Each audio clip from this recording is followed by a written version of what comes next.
podcast. Walk with me. Let it ride.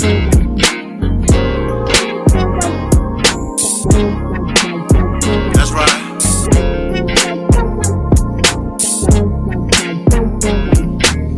Wanting to be heard in the black man's world, simple, they're complicated, just relax and observe. Breaking down of our families, restructured communities, to wake up and see only your losers are free. Your enemy is your memory. We at your door, black mail delivery. Your enemy is your memory. We at your door, black mail delivery.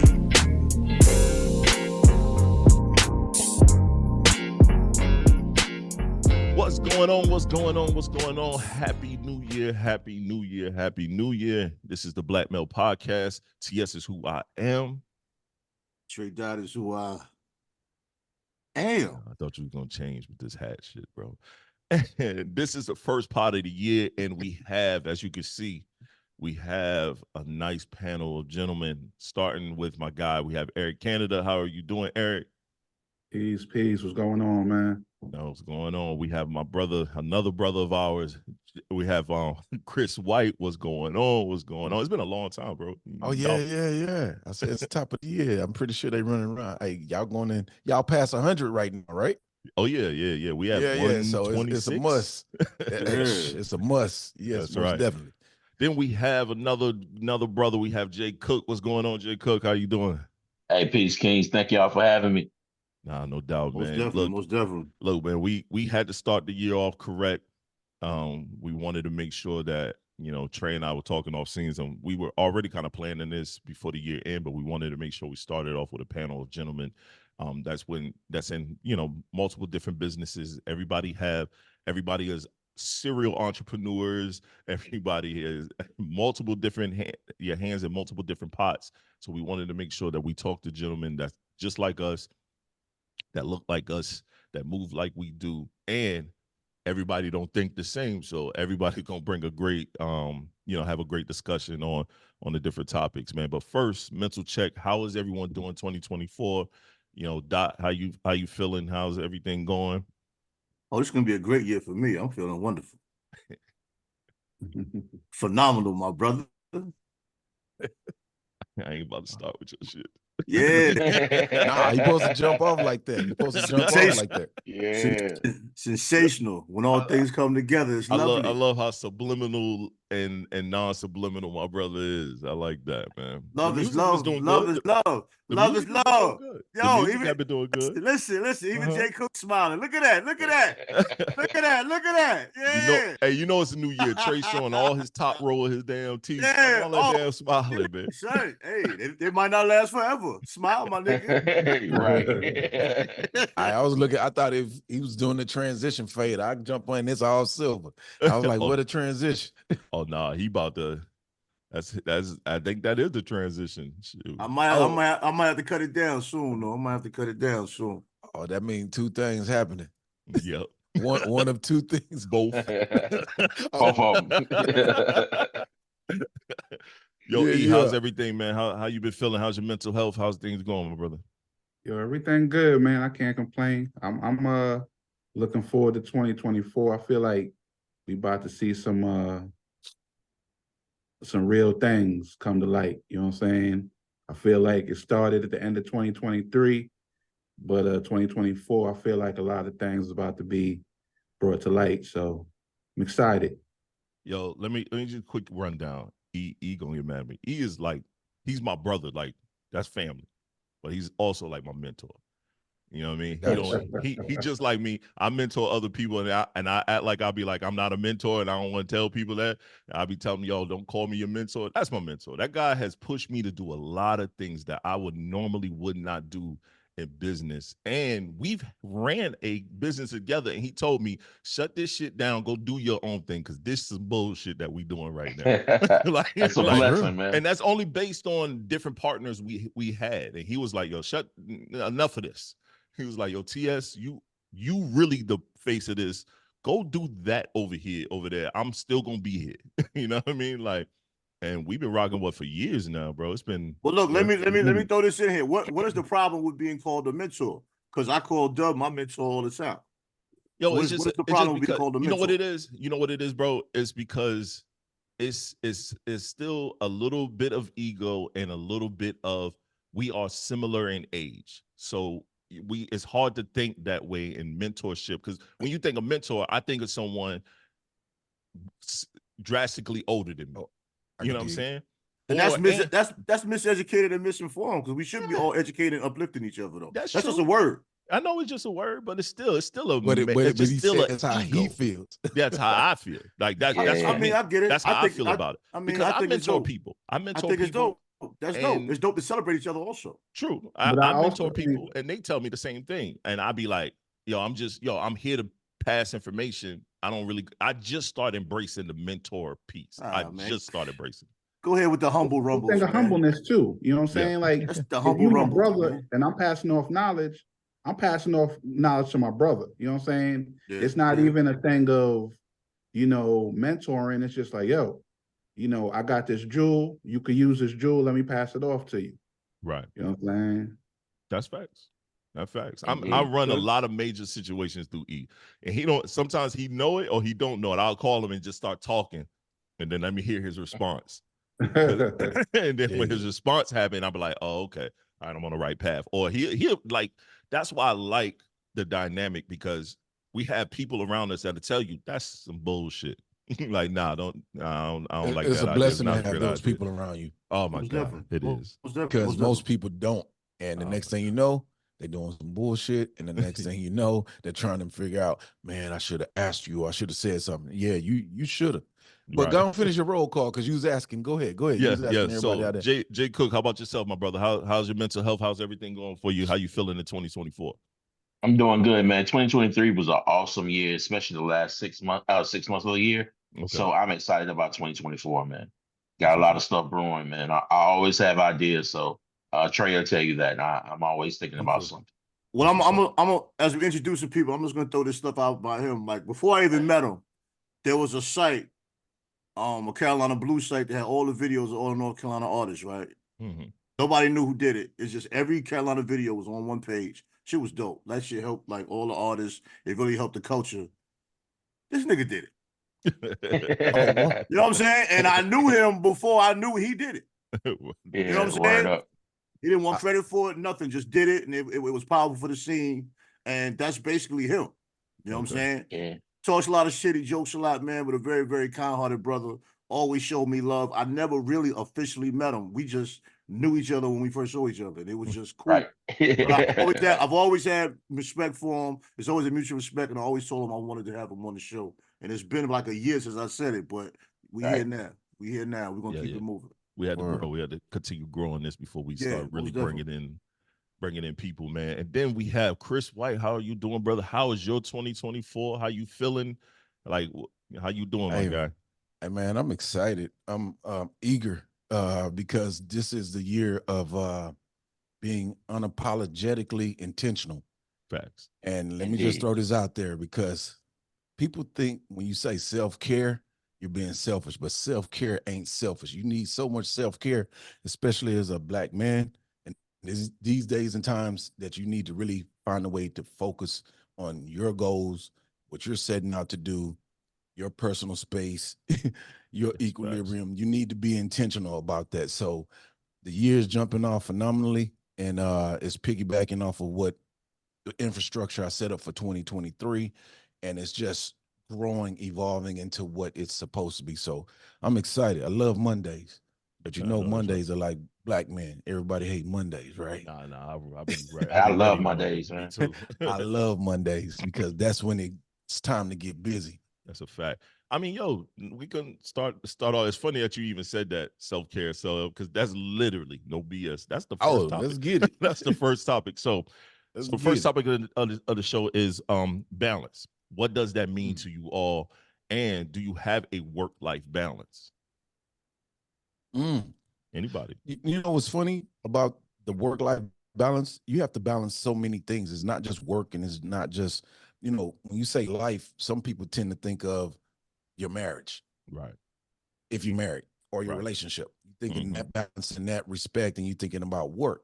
Well, if you're a business owner and you're a mentor, sometimes you're in the mix of maybe 5 to 10 to 20 or 100 other lives. Yes, you are. And you're trying to help balance some of those lives out. While at the same time, I'm the type of person, if I teach you, it's reinforcing what I know. Right.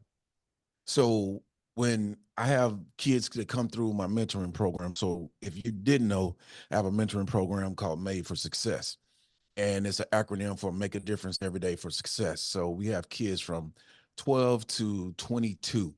And we have mental health advocates that I coach and train to become those peer support specialists for those kids in that age group. Because kids listen to their peers. Yep. They'll hear me as an adult, but unless I got something that's really, really engaging and locking them in, they're going to get bored. And you know, attention spans are like nanoseconds.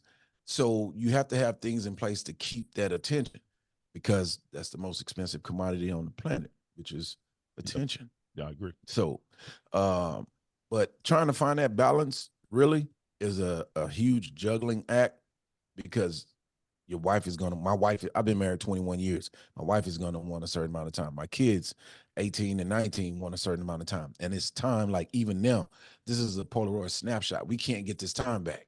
Nope. So the time that we spend on this podcast, we can't get that back. So we have to be present and really focus on the fact that we're being present in what we're doing at all times. So that balance, it can be shaky at times. Right. No, I definitely agree. For me, and I'm speaking for me.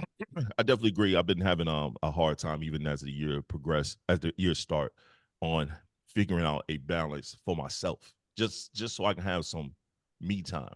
You know what I'm saying? Just a moment, just a nanosecond of personal time, because I'm in the same boat, multiple businesses, and we're, the wife and I moving into some other things, and then, like you said, I have to have a little bit of time for the wife. Had the time for the wife, my boys. I have 2 young boys, 8 and 13. So gotta have time for them. Yeah. They don't believe in nothing about personal space. And then I have a No 23-year-old boundaries. daughter who, shockingly, she wants daddy time. Like, as soon as I'm done with this, I'm going to hang out with her. So it's like, yo, you got it's a juggling act. But I think my goal this year is to find just more time for myself, to just do myself. I mean, I don't know how you guys look at it as well. Jump in there, man. Can I ask Jay? Let me ask Jay a question. Mm-hmm. When was the last time you did something specifically for you? Not the fam, not anybody else. I don't care if it was minute or something great. When was the last time you treated yourself? Man, it's been a while. I'm be honest with you. Most of my spare time is spent in the gym. That's where I decompress. That's something me and Trey have in common. That's my favorite thing to do when I need my me time.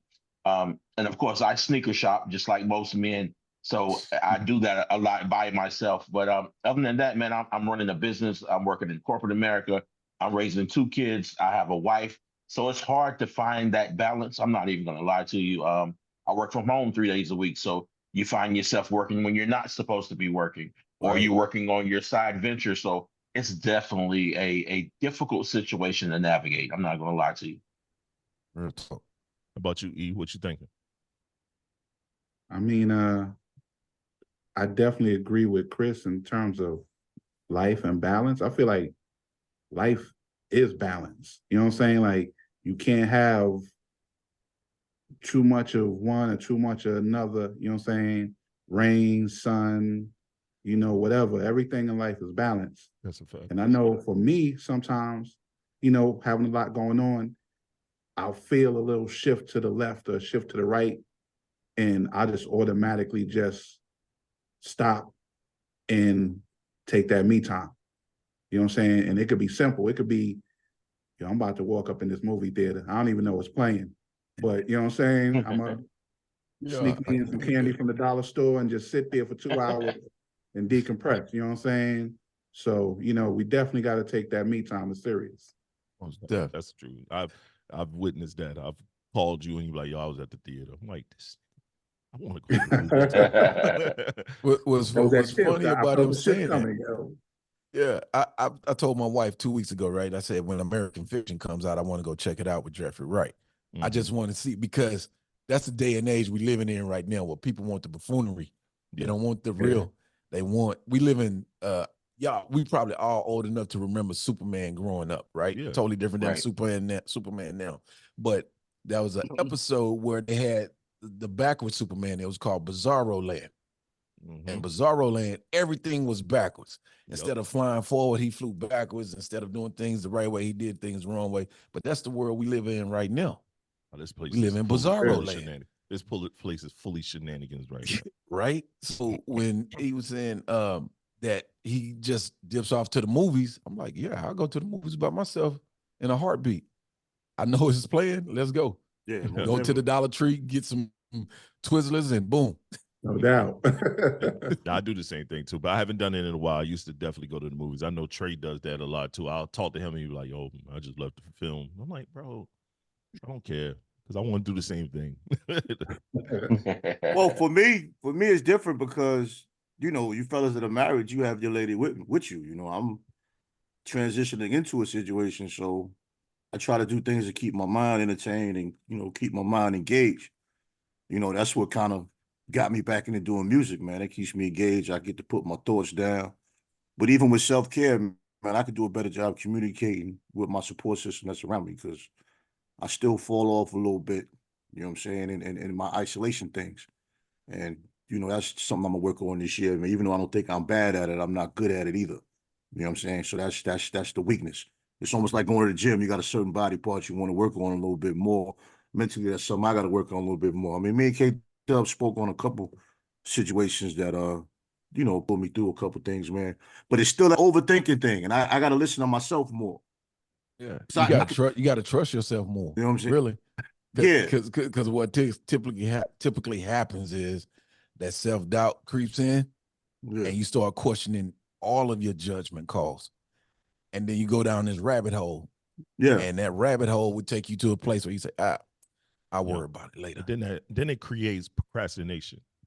Yeah. And When yes. all day. Yeah, That's the problem. I fall into that from time to time where I overthink things and then next I procrastinate on it. I'm not completing it because I'm already overthinking it, or I'll move on to something else and never fully completed that one task. You know what I mean? And I think I know that happens. That happened last night. Then I end up being up to almost 3 a.m, finishing up something that I could have finished a long time ago, but because I was overthinking and procrastinating, now I'm up. Think about what you. I'm sorry. Go ahead. No, you're fine. Go ahead. But think about what you just said. Mhm.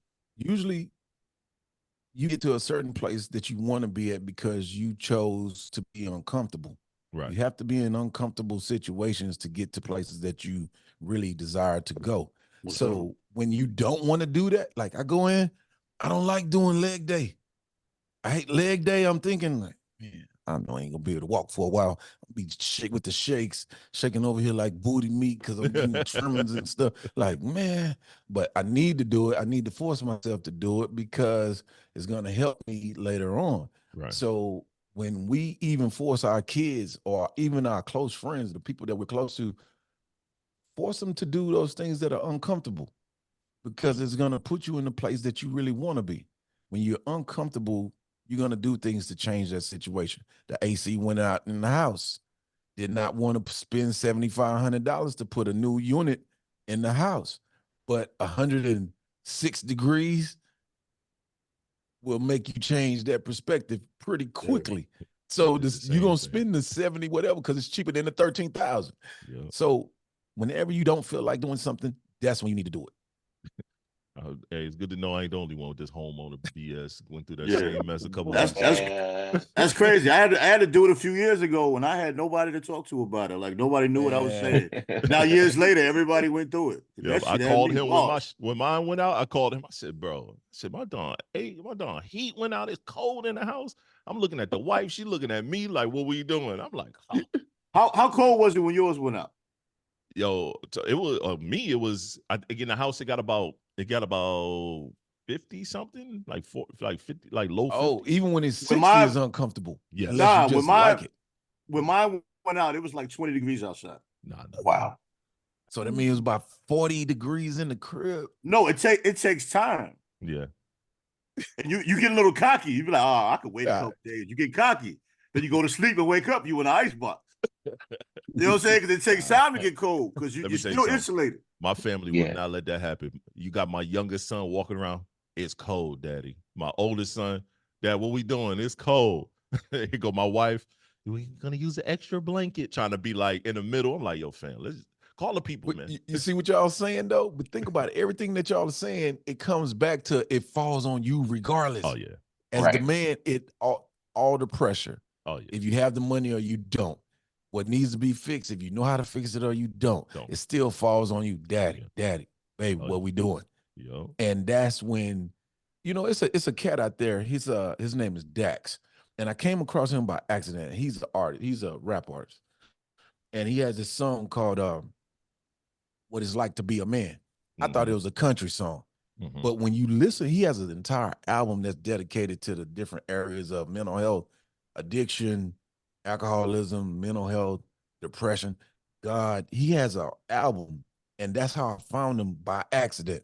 I heard this song, and he was talking some real stuff about what it's like to go through all the pressures of just being a man. Now, you talk about being a black man and having all these responsibilities, and nobody even cares if you're okay. They just know something, I need a result needs to happen. They need a solution. Right. Whatever you got to do, they need that solution. Right. And it falls on you. And I'm telling my son, he's 19, that your sister's 18, you're 19. As a young man, you're great looking.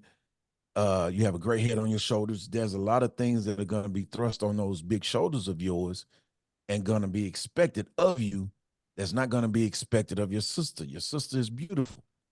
Some guy is going to want to take care of your sister. Yeah. You're going to be expected to take care of someone's lady or Yep. someone's daughter. I said, so I'm not raising you to be my son. You're my son, raising you to be somebody's father, somebody's husband. You're going to be in a position where you're probably going to go into business or you're going to follow this entertainment thing as far as you want to take it. Right. And those responsibilities are going to fall on you.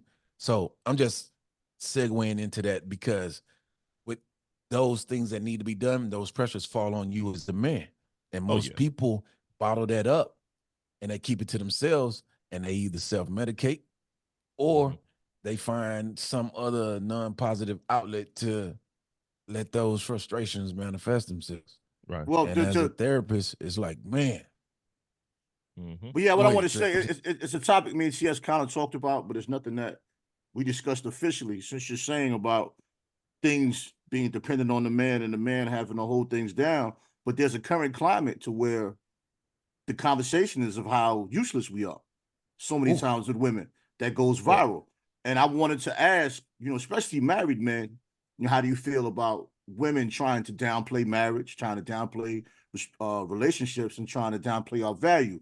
And Jay, I brought your name up because I told my man, I said, I'm gonna ask Jay this shit because Jay got a family, newly married, and he made transformation in his life. I'm proud of.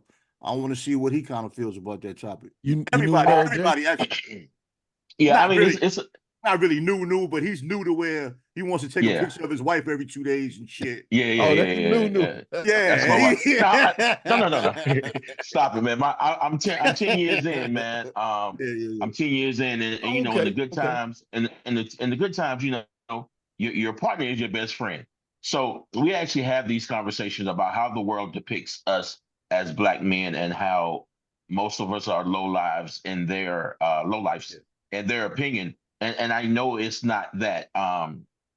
It's a lot of black men that I'm connected with who do great things in the communities, take care of their families, and no one ever talks about it. So it's hard for me to see that depicted in the media. I know that most of the dads are coaches. Some of them are teachers. Some of them are philanthropists. Some of them are mentors. We do a lot in the community that is not spoken of, and it hurts my heart when I see mainstream media actually depict us as being nobodies. You get what I'm saying? It's podcasting, man. That's the sad crazy part about it. It's podcasting. I've been doing podcasting for a long time. Chris, you have as well. The problem is this: you have a bunch of new podcasts with a bunch of panderers. We call it panda bearism. Yeah. So it's easy to obtain a followership by shitting on men, just like it's easy to obtain a followership by shitting on women. Indeed. All I know is brothers that's married or not married, taking care of their kids or other kids or nieces and nephews. Right. I'm saying everyone on this has mentored a niece, a nephew who helped them or been a part of their lives, who or have kids that handle. All I know is good dudes. When I hear this black, now do we know some shitty black men? Yes. Of course. But the sad part is, man, it's also what people attract. Sometimes we attract shitty women. You know Yeah. what I mean? I went through my shitty woman phase. You know what I mean? Oh my God. I went through. I married one that I knew her and I knew we shouldn't have got married. My first marriage. We both knew that shit. We got married for all the wrong reasons. Now my current wife, we're 11 years in. We did. Yeah. It was a way. It's different. The you know what I mean? Like that's the issue. What you gonna say, Chris? You know, it's funny we talking about this because I had this conversation yesterday. The wrong woman can destroy a king. Hell yeah. Most definitely. The wrong woman can destroy a king. You bring the wrong woman into the right situation and she's broken. One thing about being broken, you can't fix what's broken. It's not your job to fix what's broken. It's her job to work on, or his job to work on what's broken. A lot of childhood trauma in black and men of color that I deal with, and I say men of color because a lot of my clients are not just black men. They're now Hispanic, they're Asian, they're Sikh, they're Punjab, and I'm blessed that I have such a diverse makeup of clients now. But we all have the same thing in common. If you marry or you in an arranged situation, and you're with the wrong person who's not supportive, who's not into that growth mentality, you're dead in the water. You just don't know it yet. But are we It's like playing talking to our chess. children about this? Me and Chess have talked about it several times, but I always ask, I want men to kind of speak on They that. have to be at a certain age. I think they have to be at a Yes. certain age of clarity because as a child, you're going to see things from a child's point of view. As a young adult, you're going to have a perspective that's different than that child. So my son is 19 and I take him around and I introduce him to different people. And I say, hey, you know what I do? You know that I get paid to critically listen to people for a living, right? So I have to be cognizant of what I say in response to what they're telling me. I said, but I also come across those who are very intelligent. I come across those who are faking the intelligence, thinking that they know something and they don't. And I like to be entertained sometimes. I just sit back and I listen and I let them go. I'm Right. like, you don't really know what the fuck you talking about. But I'm gonna let you go. I'm gonna give you some gas and let you go. And then I'm gonna find a creative way of educating you on how to properly do something. So what I'm trying to expose him to is different people, different women, different types of women. I said, everybody's not going to have your best interests at heart. You're probably not going to meet someone like your mother, but I hope you do. She's different. I think that generation, what is it? Generation, not alpha, that's the 7-year-olds, but what is it? Generation Z that we're in now Like with that. these Yeah. kids that are 15 to 20 right now. Right. I kind of feel sorry for these kids because they're going to run into these toxic kids of these toxic parents that don't know anything but a broke mentality. Right. And they're going to see you as a come up Right. because I would look at you. I grew up in Fifth Ward. You just have to be so hyper aware of your surroundings. You become ingrained into what's happening. You can feel the vibe. And if you need to dip, you dip. But my kids didn't grow up in that situation. Nope. They're comfortable. Yep. They think they're rich. Oh my God. And I'm like, no, me and your mom good. Y'all ain't rich. Y'all ain't But me and your mom. Oh my But God. so without having to grow up and having to acquire that type of awareness, it's like trying to get them up to speed on how quickly people can size you up, assess your situation, and then try to move to take advantage of you. Yeah, my So if you got a 13-year-old. girl who's sharp, Mm-hmm. I got a little girl in my program, she's 13, Mm-hmm. but hey, she might as well be 28. She moves that fast. And I'm like, whoa, I need to start a whole girls group just for you. Right. Because you need a lot of work. I met a mother and I'm saying to myself, you got broken people having kids who are in broken relationships, and these kids are growing up thinking that's normal. What I know, that's abnormal. Right. What I'm trying to provide for my kids is a totally different platform. And thankfully, we've been blessed enough to be able to do that. But you're going to encounter these people in everyday life. And when you talk about, you said you had a panel of black men. I had this conversation before, and I say it's a difference between black people and niggas.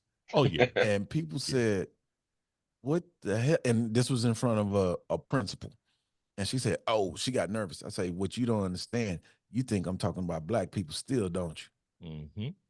It's some white niggas, it's Asian niggas, it's Mexican niggas, it's Punjab, it's everything. Listen, you got that messed up mentality. Guess what? It's there, and they have to fix that." So when you start going through your progressions and you elevate yourself and you want to grow, like you said, Sean, you've been married 11. Mm-hmm. Jay, you've been married 10. Are you married? Nah. Nah, my dog. So jealous. Trey, are you engaged or anything? You mean me or Trey? No, you. I'm sorry. Oh, no. I'm still on the hunt. Okay. So Trey, so right now it's you, and then Trey is found. Jay is 10, Sean is 11. Dog, I'm 21 years deep in this. Yep. I never would have imagined that. Dog, I come from a college where you being the man, you got your pick of whatever. So it's like you. Hey, 311. That's what we hit it. You. Let's go. Yeah. So as you grow through that immature phase and you start looking for that one, and you finally found that one, you praying that it worked out the way you want it to and hope it should. But like Sean said, you have one that you married and you like, oh man, how long were you married in that situation? Oh, just Sean? a year. Just a year. A year. It took you. How long were y'all together though? We was together like 5. 5 years, and it took 1 year of marriage and being totally engaged with one another to realize this is a bad decision. Yeah. You know, it was funny, and I don't mind. I'm very transparent. We were driving to North Carolina to look at our apartment because we were moving from Florida to North Carolina.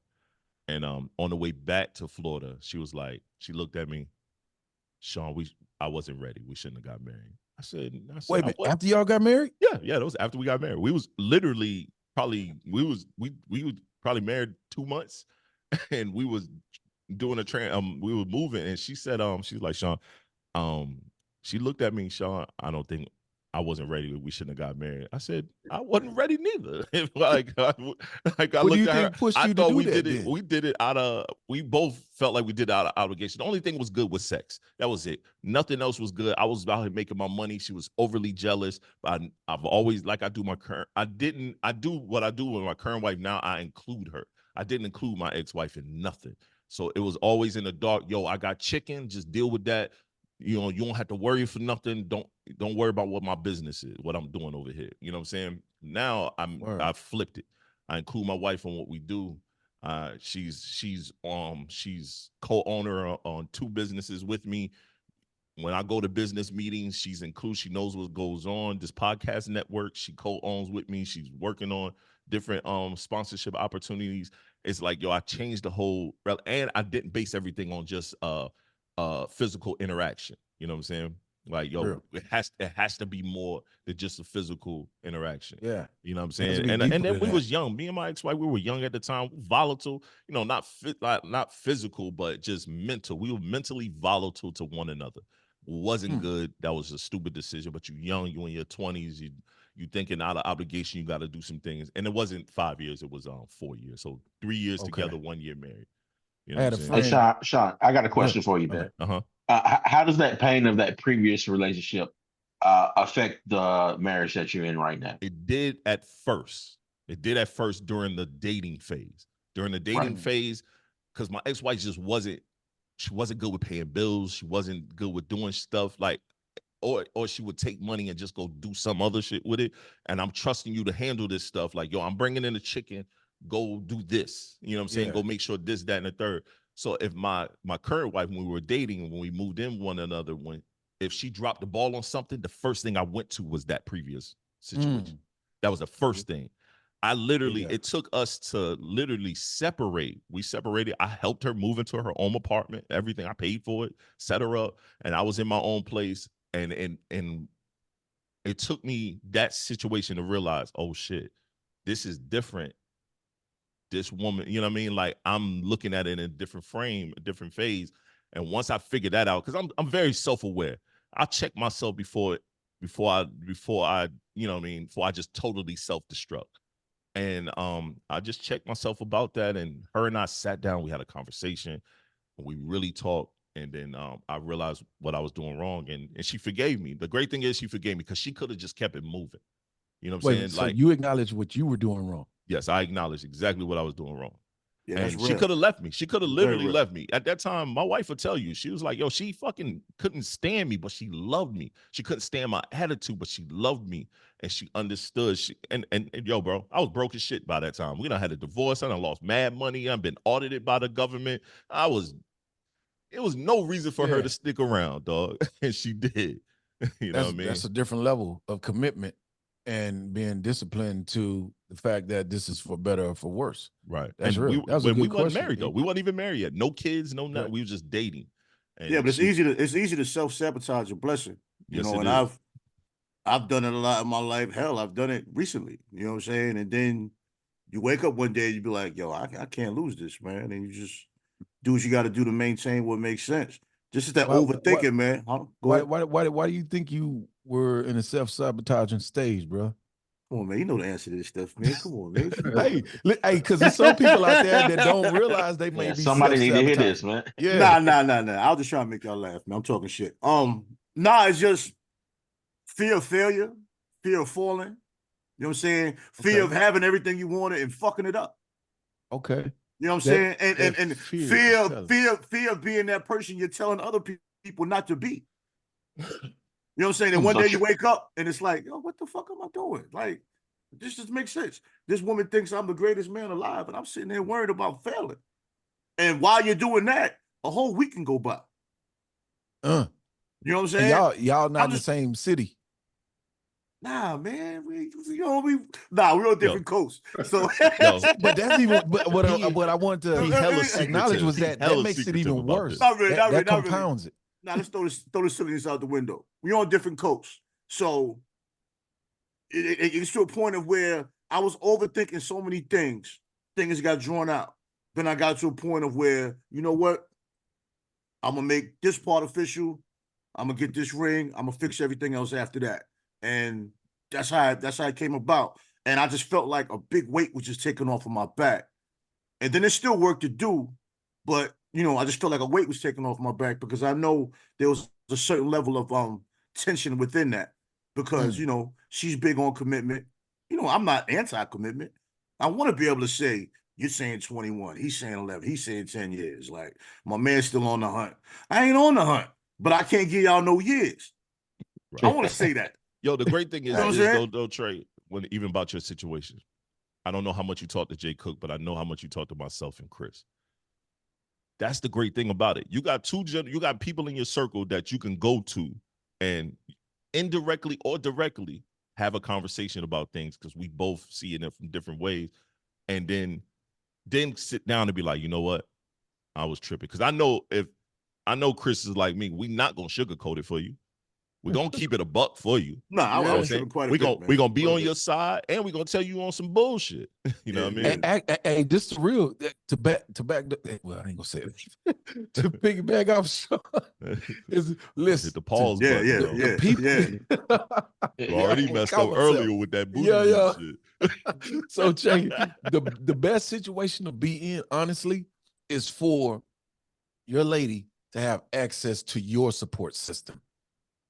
Because when y'all get into that stage of where things are looking funny or feeling funny, she already knows who you're going to go to. If she has access to them, then guess what? Not saying that she needs to be calling and doing things like that, but it's going to get to a point where she's going to have her group of friends or her support system. They need to be on your team because she's going to tell them, well, he's not doing this and he's not doing that. Girl, we need a reality check because he's doing the best that he can be doing right now. And the same thing with her. And what I found out over these last 20-something years, my wife is she's a forced extrovert, meaning that she's really an introverted person. And she's a former D1 athlete, Olympics, all that stuff. But she's really, I'd rather be in the house chilling to myself with my family, but I force her, and she works for the government, which forces her to be in charge of other people and in charge of men, especially. It takes a different mindset to be in charge of 200 men than to come back and you're not in charge in your household because your husband is Yeah, I in get it. charge. I get it. And Oh, I get so Indeed. it's the dynamics of a marriage. Jay's is different. Sean's is different. He's been somewhere I haven't been because he's in his second. So I'm sitting here looking at this 21, and I'm like, man, I never would have thought I'd be married a year. Here I am going Well, I on mean, 21. I never thought I would consider doing it again. And my dynamic, I don't know anyone that has a situation, the long distance and economic. Yeah. You know what I'm saying? But there's other elements I can get from other people that, you know, I need to hear. Even if it's something I already got up here, sometimes you just need to activate your hard drive again. And Jay, you was getting to say something a minute ago. Go ahead and say what you're gonna say. I think that, like, even with you, man, you say I post my wife. No, I was I just joking post with my you, bro. no. I be hating. No, I be hating because I don't do it. I be No. hating. This is the I need thing. one. You don't realize the messages that you send me and said, "This is what I love, bro. Keep doing what you're doing. I enjoy seeing the growth." Oh, I That do. I goes a do. long way. You Yeah, know what I mean? I Because, do. like, I do. I might not necessarily hear it from my partners. You know what I mean? But That's to hear it yeah, from yeah. somebody I respect, it's big to me. Like, literally, you've been a lifeline. So whenever it gets to that point to where you're serious but you're having problems, we're all in here, bro. You get what I'm saying? Yeah, I feel that. I And, feel and, that. and even not just for the problems, That's because tough. there's That's Yeah. gonna be a tough. lot of good times that you like, Yes, man. sir. Yes, Like you sir. Sean was cracking on, man. He take pictures of his wife every, every 2 days. But hey, listen, I'm in a I said photography it. studio, I and said it I to shoot everybody my that wife does it. all the time. Me Yeah. too. And so it's like, man, if you can find that, that's, what it says in the Bible. He who finds a wife finds a good thing. It's. I never really took that serious, but it's a real thing, Yeah, especially none of us did. now None of us did. that I counsel men who are going through really bad relationships or divorce or have been divorced, and they don't know how to cope with that situation of losing that person that they believed in and invested in. Because relationships, period, is a huge investment. Yeah, yeah. It's an investment of emotional content. It's an investment of the physical, not to mention the financial, but it's spiritual. It's all encompassing. So when you lose that, or that's cut out and it's intentional, and 9 times out of 10 is bitter, it can be draining, and it can really mess with your psyche. I agree. So that's all I'm saying. So whenever y'all get to that position where you start questioning certain things, man, drop a line, holler at somebody.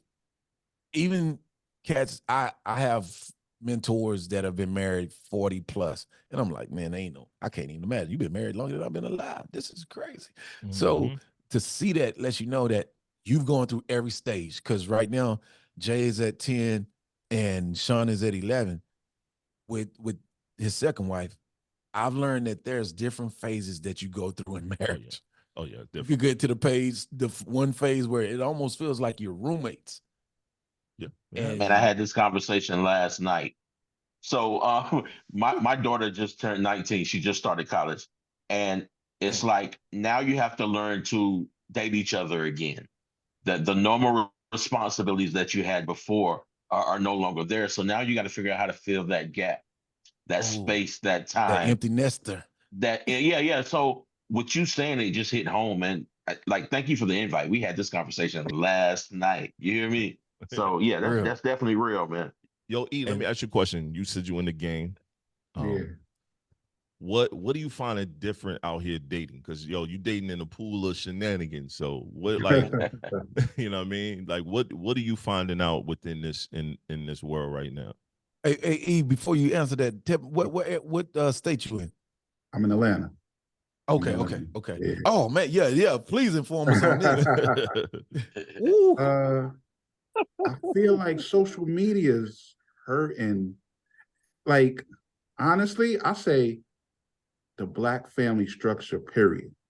When I look at social media and the influence that it has on a lot of men and women, and the list, you know what I'm saying? You could take it here, but you can't take it there. And gotta make this and that, and I feel like nowadays it's different, and it's hard for men and women to live up to these standards that we're placing on each other. You know, men are looking for, Instagram models, and the women are looking for the, 6-figure, just I forgot what my man called them, the High valued High men. value value man. man. There you go. There you go. Hard. You know what I'm saying? I mean, but yo, you move around. I know how you move around. I know how you do. I know you're being coy. Like, how do you, like, personally, like, how are you maneuvering dealing with dating, or figuring out what you want to do? Because I know, with yourself. Honestly, me personally, I'm kind of on hiatus. You know what I'm saying? Just to work on things that I need to work on, to be that better person for whoever I end up with in the future. You know what I'm saying? Right. So, yeah, that's kind of my situation right now. And it's got to Yo, be that's- expensive. What's up? That's dope though. That's dope though. What you said. The reason why I say that is because when I took the time to better myself, not just in the gym or whatever, but just try to better myself as a person. That's when my situation kind of fell in my lap. You know what I'm saying? Because a lot of times we attract. So you want to look? We kind of are. Nah, I didn't ever think I would be in. I used to talk shit about marriage and all of that, man. Like TS know that shit. I ain't never take that shit seriously, man. Like, and then when it happens, it just everything just feels right. You know what I'm saying? Everything just feels right. And a certain energy a woman can give you is something that you don't understand until you get it. And then you start to wonder, like, wow. You know what I mean? Like I say to Jay Cook, every once in a while I'll shoot him a message. I didn't, realize it even mattered that much to him. But in my spirit, if I see something, I feel like I should, congratulate a brother or appreciate a brother. And I seen him grow as a man. You know what I'm saying? And to me, that's so dope. And I love seeing him with his wife and they in the gym and all that. I mean, that's like, this is the old guy. I mean, I actually like seeing that kind of shit. And with him, I clown him about taking pictures of his wife, but I actually like that shit. You know what I'm saying? Because it's dope. Real. Because every picture, like me and him talk all the time, we'll hang out and don't take one picture. Yeah. And that is so fucking crazy to me. And now it's like, you look at every picture has a story. You know, every video, every reel, every status has a story. Fuck all the likes and the shares and the follows and all of that. I'm just saying the story that internally can strengthen you and others as well. You know what I'm saying? Yeah. That can uplift communities from one picture. Because they love to say we don't have black families. They love to say that you don't see black families out as a family. Yo, we do that.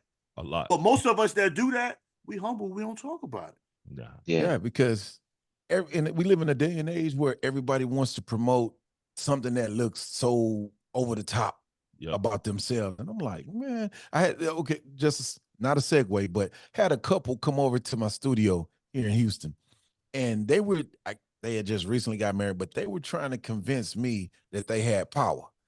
And when I say power, they were trying to convince me they had all this shit popping because social media this, social media that, and we have 2 million followers and blah, blah, blah. And I said, yeah, this is power perceived. And then they were like, what do you mean? I said, you don't have power, but it's perceived power to those that don't know. Yeah, you sitting in my building and in my studio, and this ain't no cap. This is power. The sad part is, man, people look at influence, social media influence as a form of gratification of power and currency, right? And you're not making a dime from it, man. It's ridiculous to me. Like, I look at my wife and I, we do a podcast called Life and Love. You know what I'm saying? And because we feel like people make this thing called Life and Love way too hard. We did an interview with a woman named Ivanka. This woman looked at us. She's a counselor and all this other stuff. And a marriage counselor and all this other stuff. She looked at us and was like, "Can I bring y'all to where I'm at? Can I pay for y'all to come down here and talk to people?" I was like, "Why?" And she was like, "Because just the energy and things that you feel. Why y'all don't put this on social media more? Because it's not for that. Yes, we have a podcast. We put out podcast information, but what we have and the energy we have, it ain't for everybody. It's not for exploitation. You know what I'm saying? Because some people gonna look at that though, Sean, and say, y'all capping. Y'all doing that for the gram. Y'all doing we've that had for that. We've had that It's like, already. what? We've had people say that we cap it, and we laugh at that shit. Because if they one thing about us is this: what we show online, we don't show everything. Like our real life and what we do is what we do. We have a old structure within our home that my wife would tell you I created. What goes on in this home stays in this home unless it's abuse. If it's abuse, you go seek help. You know what I'm saying? Yeah. But other than that, we keep everything within our home. So we don't talk about finances outside of here. We don't bring people within our home that don't see the best in us. You know what I'm saying? Who can't objectively look at, if my wife has friends, I have friends. But at the same, and we know each other's friends. You know what I'm saying? Just like what you said earlier. If my wife wanted to, she could call Eric. Yeah. And have a talk with him if I'm tripping. She could call Trey. And both of them done said, if you fuck up with her, bro, you stupid. And we may not talk to you for a while. Yeah. You know what I mean? Both of them have. You know what I mean? So But that's being real. That's being a Yeah. real friend. And then at the same time, not exposing every Everything doesn't aspect offer of your life expectation. to the public. It's not. No. Some of this stuff ain't made for TV. no. Well, my problem with that is within our communities is for every relationship that shows positivity, that shows growth, shows elevation, there's an entire community that wants to see you fail. You know what I'm saying? That's what bothers me. Just like, I seen Jay transform himself in the gym. As soon as you get in shape, everybody waits for you to get fat again. Oh, it ain't gonna You know what I last. mean? Soon as you start getting bread, they waiting for you to fall off again. Yep. You know what I'm saying? Yeah. If you're doing music, you got a couple records that's popping, they're gonna wait for you to do one that's trash. Yeah. I told you. You know what I'm saying? Told you. You know what I'm saying? It's crazy to the point of where when you do have that power structure, and I call it a power structure because you're powerful when you're an intelligent, uplifting individual. There's power within that. So there's power within the five of us together. When you have that power structure, that's all the foundation you really need to build from. And Right. you expand from there. Because nobody wants to see you succeed. No. That's You the know what I'm saddest saying? thing in the world. And That's sad, man. TS and I have been talking about that for years and just hoping we don't have to talk about it again. Yeah. Yo, Trey, But it's funny you even said unfortunately, that. that's not it. It's funny you said that because I'm in the gym heavy as well. Someone asked me the other day, "Oh, you still in the gym?" I'm like, "Yeah." You don't post any pictures, so I don't know. I was like, "No, I just don't post, bro." When I go in there, I work, bust my ass, cause I was tired of being fat. I ain't fat no more, so I'm in here busting my ass. I'm not here to take no pictures for you. But you do post pictures. My question is, how many do I have to post, my nigga? Right. How many times do you have to I see go to me the in gym 4 times a week. I'll post a quick photo that one time. You know, that's not enough. That's enough. I like you, and it's a close-up shot because I'm like, yo, I'm still like I'm working. Like once I get to my goal, maybe one day I'll take the shirt off for them hoes. But. On another level. Oh my God. The whole Trey walk around with no shirt on all the time. Yo, I talk, tell him baby. he be naked up top, and I'm tired of seeing that on social media, bro. Listen. Every time he do it, I hit him. I said, bro, why you naked up top, bro? Stop doing that shit, bro. I don't want to see that. Listen. Yo, he a IG model. You It's just not not want to expose it, son. Yeah, he an IG model for sure. Yo, when he get down and do his little rollouts and then he roll back up. I'm like, yo, fam, I don't want to see that no more. Yo, why you hey, look. I tell my kids, I say, hey, you ever seen a gorilla mix with a peacock? That's me. But then when I met Trey, I was like, nah, let me show you what a gorilla mix with a peacock. Look, this dude over there with the fade, the transition. I'm like, man, Dad, how big is he? I say, man, he about 3. He about 6'4" or something. Yo, he look like a black Incredible Hulk. I'm like, yeah, it's enough. Look at Trey. I just lost my thought, man. Y'all niggas took wild. an IG model, son. Nah, but the whole idea of health and wellness, man, men need to talk about because all of us have been in positions where our health wasn't where it needed to be. And my heaviest, I was 360. You know what I mean? When I met I was 340. When I met Jay's a little bit taller than me. You know what I'm saying? He was a big dude, and then we fool ourselves when we big, like, I look though. Nah, nigga, you fat. Your organs are struggling. Your heart got to beat so much harder just for it to work. Everything ain't working right. Because I had extreme sleep apnea, man, and the doctor told me I had to lose 80 pounds. And I laughed at it at first, but that's when I first started getting rid of the alcohol and the beer. I took stages.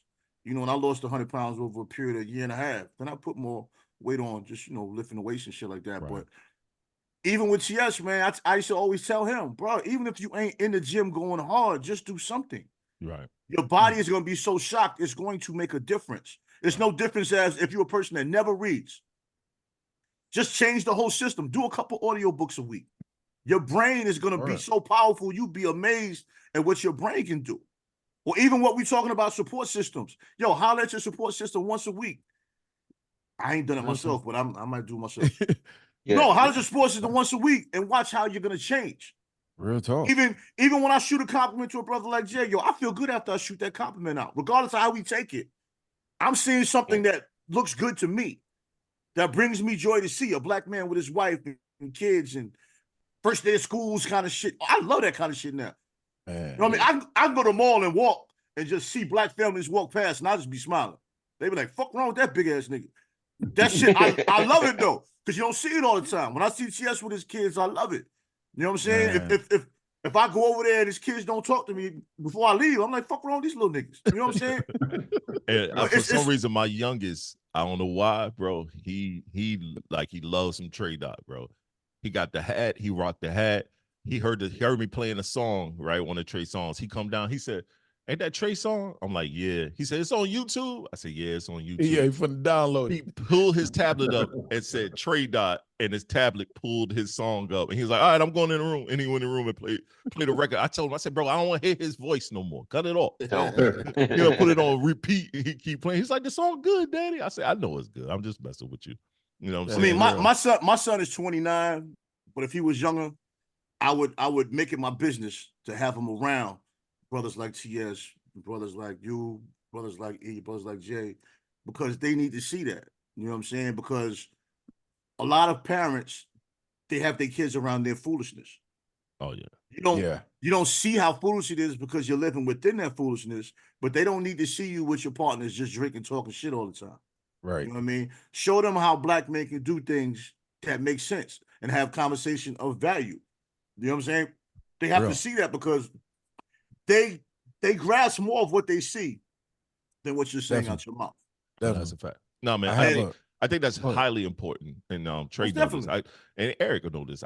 I keep my boys with me all the time. My oldest, now that he's 13, he start to help me with when I do production-based things and stuff like that. And I hire him. I pay him. I show him, worth. We're teaching him financial stability, how to save money. He has his own bank account, different things like that. I mean, I have a 23-year-old daughter, man. My daughter hit me last night, literally, no BS, hit me last night. And she asked me this question. As a dad, I was like, huh? She's like, how old is too old for the guy that I could date? What age you she not asked you that? Yeah, she like, what age you not gonna be happy with? That's a real conversation, though. Yeah, dog. That's right. Look at Eric Erickson. That hit me. It hit me, dog. Because my daughter's 23. She's about to graduate with a master's in social work. She already within her career. She's kicking ass already. Got a crib. She, pay her own bills. She do her own thing. What's the answer though, nigga? What's the answer, man? I told her. This is what I told her. I said I will be okay with a 10-year difference, but I prefer 3 years. I said I prefer 3 years because if you're 23, 3 years difference, he's 26. Y'all both growing within your careers and you're growing together. If this person is 33, 35, hopefully they're within their career. Now they feel like they can tell you what to do because they're older. Now this man feeling like, yo, yes, you're growing your career, but I've already done that. Do this this way. Y'all not growing together. You know what I'm saying? Y'all not figuring things out together. Or that person is 33, 35, and the nigga ain't got shit together, and you're carrying a grown man. Oh. And y'all should be working together and not you just carrying someone. Black father's nightmare, right? Right. And I was like, but I prefer y'all growing together. I prefer the growth together, figuring things out, having, you know what I'm saying? And I always tell my daughter this too. I said, within your relationship, your relationship is your relationship. You keep me and your mother out of your relationship because we're going to if you come to us every time y'all have an issue, we're gonna form our own opinion about that person, and it's never gonna be favorable. Yeah. You know what I'm saying? So keep us out of it, unless it's abuse. Because if it's abuse, I'm coming to knock it. I said, but Well, other than that, even with the abuse side, just to pick that up, because no, I agree too. Yeah. I'm the oldest of 7. I have 3 brothers, 3 sisters. I got some sisters that didn't listen. They went and jumped down with the niggas. And I'm like, listen, I already know this type of motherfucker right here. Word. I already know how I get down. You know how your other brothers get down. I have an expectation that something is gonna happen. And the first solution you're gonna have come to mind is call my brothers. Yep. Now, if we tune this dude up and you keep him, what does that tell us? Yep. Because you're not even in the frame of mind where you're protecting your own welfare. Yep. To go back, especially if we got you out of a hostile situation. And you choose to make that. That's a conscious choice to choose that. Now, what do you think we should do in that state? Well, I don't know. I say, see all this confusion? Just let me know that. So I don't have a relationship with our dad. Right. That lets me know that dad didn't play a major role in your life, because this is happening and it shouldn't be happening. These conversations should have been had, and some lessons should have been learned on the way, but you're in this position.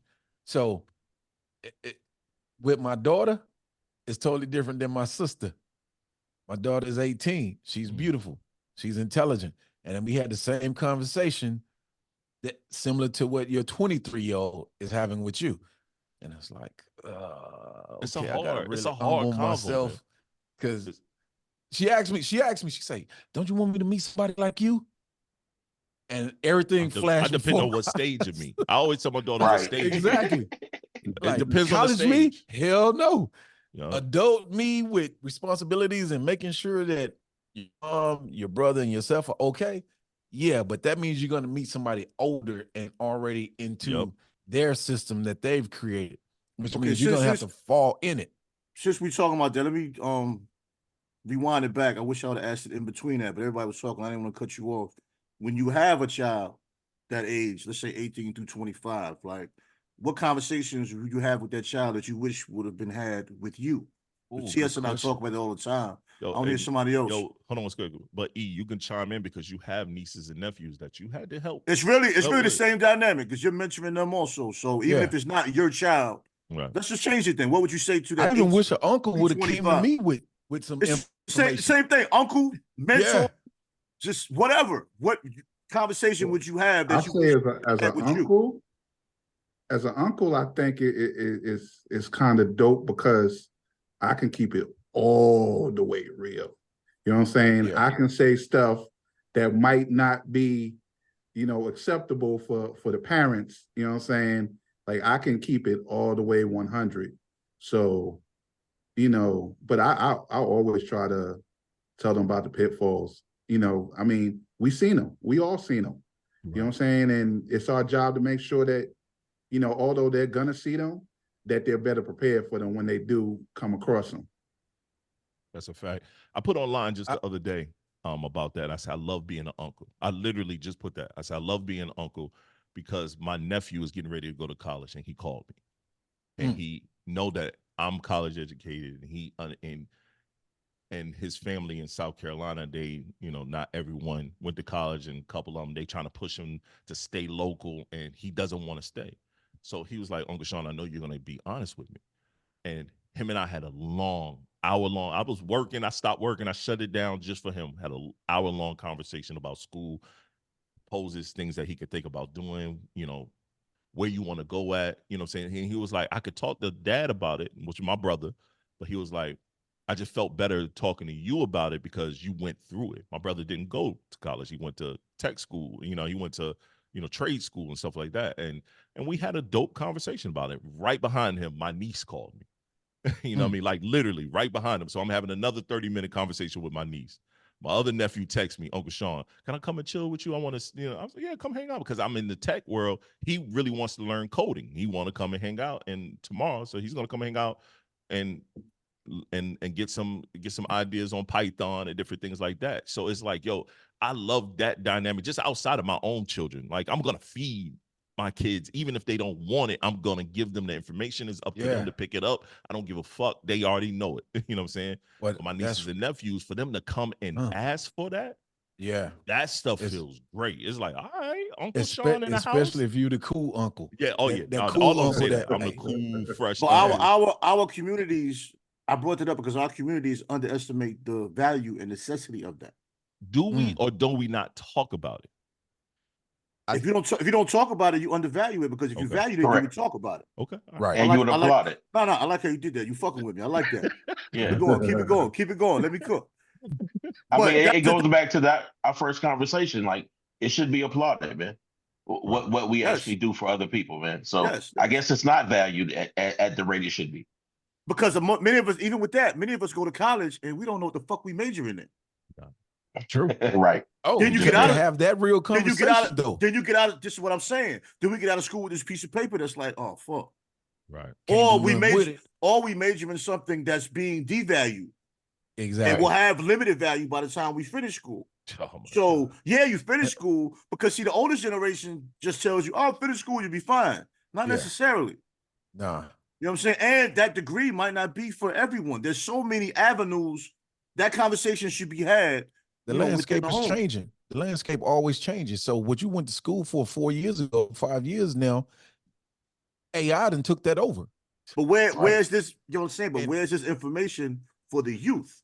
So I'm glad y'all brought that up, because in our Made for Success program, we work with a good group of kids, maybe 20, 30 kids that are juniors and seniors in high school. And majority of these individuals are young men, African-American young men, and some Hispanic. And I keep the conversation so 100. We talk about the fact that everybody's not going to college. Some of y'all are going to want to go into the military. Some of you guys are going to want to go to tech school. You're going to want to go to trade school. Some of you guys are going to actually get the opportunity to go to college and have a first-time experience of being in the dorms, away from mom, away from the fam, and other responsibilities other than yourself. The hardest part about college isn't hard. The hardest part about college is understanding time management and what that entails. I say, because you're not going to have your mom or your dad there to wake you up. Your roommate might not even wake you up. They're not responsible for you. Do you understand that? Because these kids ain't having these conversations about you missing days in school. It ain't like truancy in high school, because in college, you're paying for it. Whether you show up or not, you're paying for it.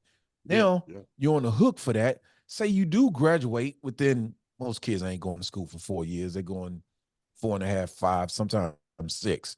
And they're graduating in debt. My son has a friend, he got accepted to Yale. The kid went to Yale. Right now, he's in his freshman year. He's already got $85,000 worth of debt. Yeah. So I told my kids, I said, listen, Ivy League is wild. I said, listen, what we're not doing right here, we're not creating new slaves for the system. Once you go through, and your mom and I were very blessed and fortunate to where we came up in the era where we earned scholarships through athletics. Yeah. Mom ran track, I played football. You didn't want to play sports? Okay, great. You're either going to have to secure an academic scholarship, because we're not taking out loans. I don't care what they hustle and try to sell you on our school. We're not taking out loans.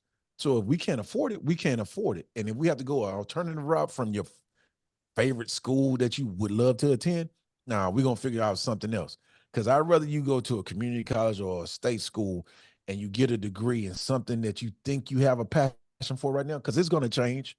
Midway through, you're going to probably want to change your major based on who you're in a relationship with, who you're hanging around with, and what you see the market changing to, if you pay attention to the market. So a lot of these, I tell my kids, school, college, I'm a proponent. First of all, I'm a proponent for higher education. I have a master's. I'm working on a doctorate. But it's a hustle.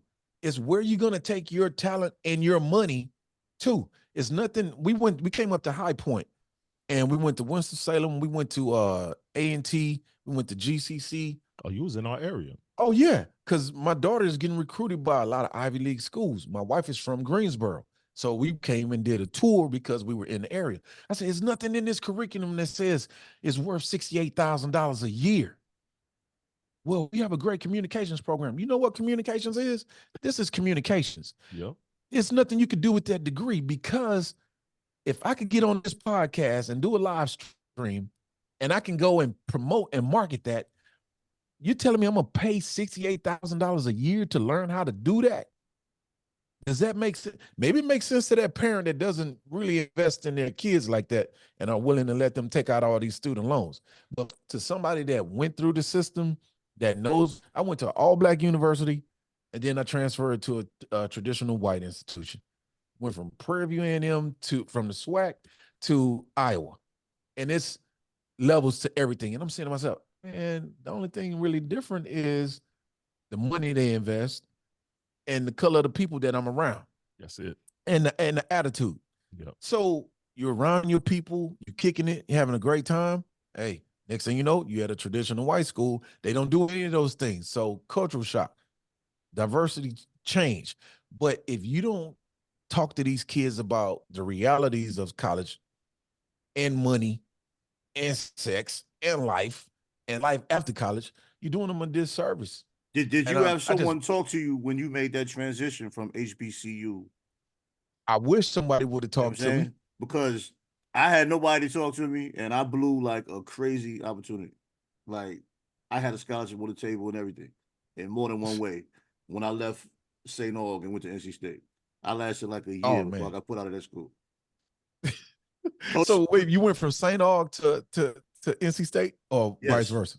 No, St. Aug, I went to NC State. They offered me a college scholarship, and I could have walked on to play sports. But socially, I just could not handle it. So you went from a smaller school to a bigger school? Yes. So a lot of times that happened. You go from a classroom at an all-black university where you got maybe 80 to 100 people, then you go to I had a classroom, maybe 20, 25 people, to classrooms of 300 people. Exactly. But see, not having like a peer support or having someone that you could actually vibe with to get an understanding on how to adjust to that probably played heavily into you saying, you know what, that cognitive dissonance kicks in. No, I was in the This streets. ain't me. I was in PWI the whole time.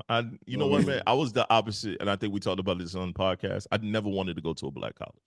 Really? I never wanted to go to. Bruh. I never wanted to go to one. I never had an interest of going to one. Everything I ever heard was always horror stories that made me not go. And I visited some. Scholarships was offered to me to play basketball. South Carolina State, different all these other different HBCUs. Florida State offered me a scholarship and took the scholarship away. And I still took the business. You went there anyway? I still went. Yep. I still went. I went to a community college first, and then I transferred over. I went to Tallahassee Community College, spent a year, transferred over, got my scholarship back, played ball there. You know what I mean? An advantage y'all have in the South, and Eric, you probably know what I'm talking about. You do know what I'm talking about. Growing up in New York, you don't have conversations about college or universities. You don't have none of that shit. Nah. Really? None of that. You don't even go. HBCU guidance counselors. Yeah, what they ain't shit. HBCU, listen, I went to St. Aug because they had open admission, and I got my high school diploma from a community college because I got put out of the high school. And I wanted to go somewhere, either there or the military. My mother had a fit when I was going to go to the Air Force because I had some high scores or whatever. And I was going to go to Air Force just to have them pay for me to go to school. Yeah. My mother crying before I signed the paper, so I was like, whatever. And I'm going to St. Aug. Because Central, you had certain level of admissions you had to go through. Yeah.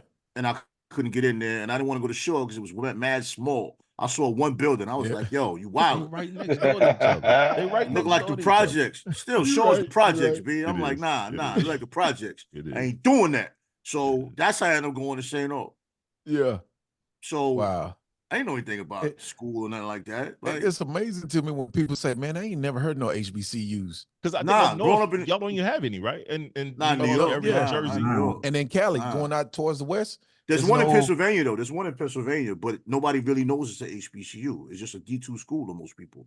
Like in New York, even if you play ball, New York, if you don't have a D1 scholarship, they look at it like, now it's probably different because of social media, but if you get a D2 scholarship, niggas looking at you like you trash. Yeah, it's real. You know what I'm saying? Because I know my man had an offer to play for St. Bonaventure, and they were clowning him. But I knew colleges because I love college basketball. Yeah. I'm like, that's an Atlantic 10 school. What's wrong with that? I was like, that's some bullshit. And he ended up going to the military because, he didn't know.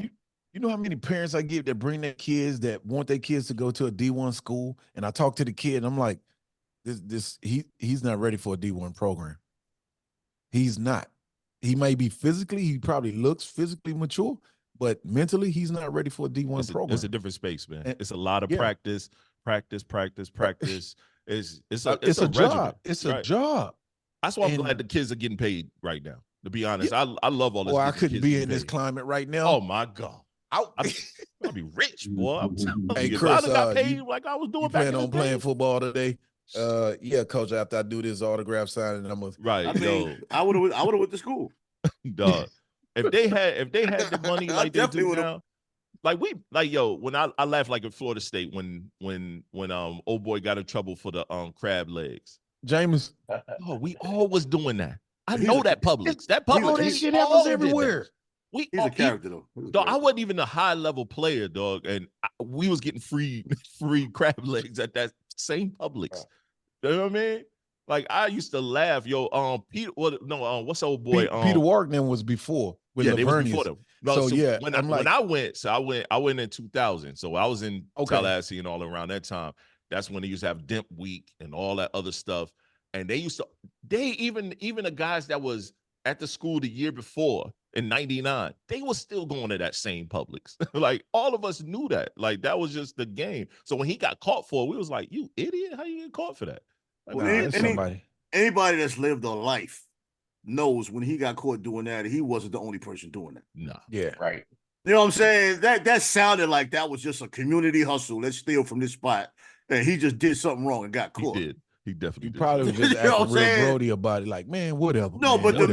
the media loves to take stuff like that and give you this image. He's always had an image throughout his career, and it seems like he always does something else to add to it. That if somebody else did it, nobody would care. Whether it's the way he acts in the interview, the way he does in the locker room, what he Yeah. does on the sidelines. Once they put that spotlight on you, they're gonna find anything about you to make a conversation. Don't make it easy for him. I mean, That's all it is. Don't make it easy for him. some people actually like the attention. I think Yeah. he enjoys just playing a game with people, man. I Hey, mean, yo, Hey, quick one. Eric got to jump off. He has a meeting he has to go to. So I already Oh, knew word. this was going to happen. He has a hard out. Yeah. Yo, E, we Okay, okay. appreciate you. Yo, know what I mean? I know we was appreciate having a y'all. lot of family relationship conversations. He could jump in here a Word. lot. I'm loving it.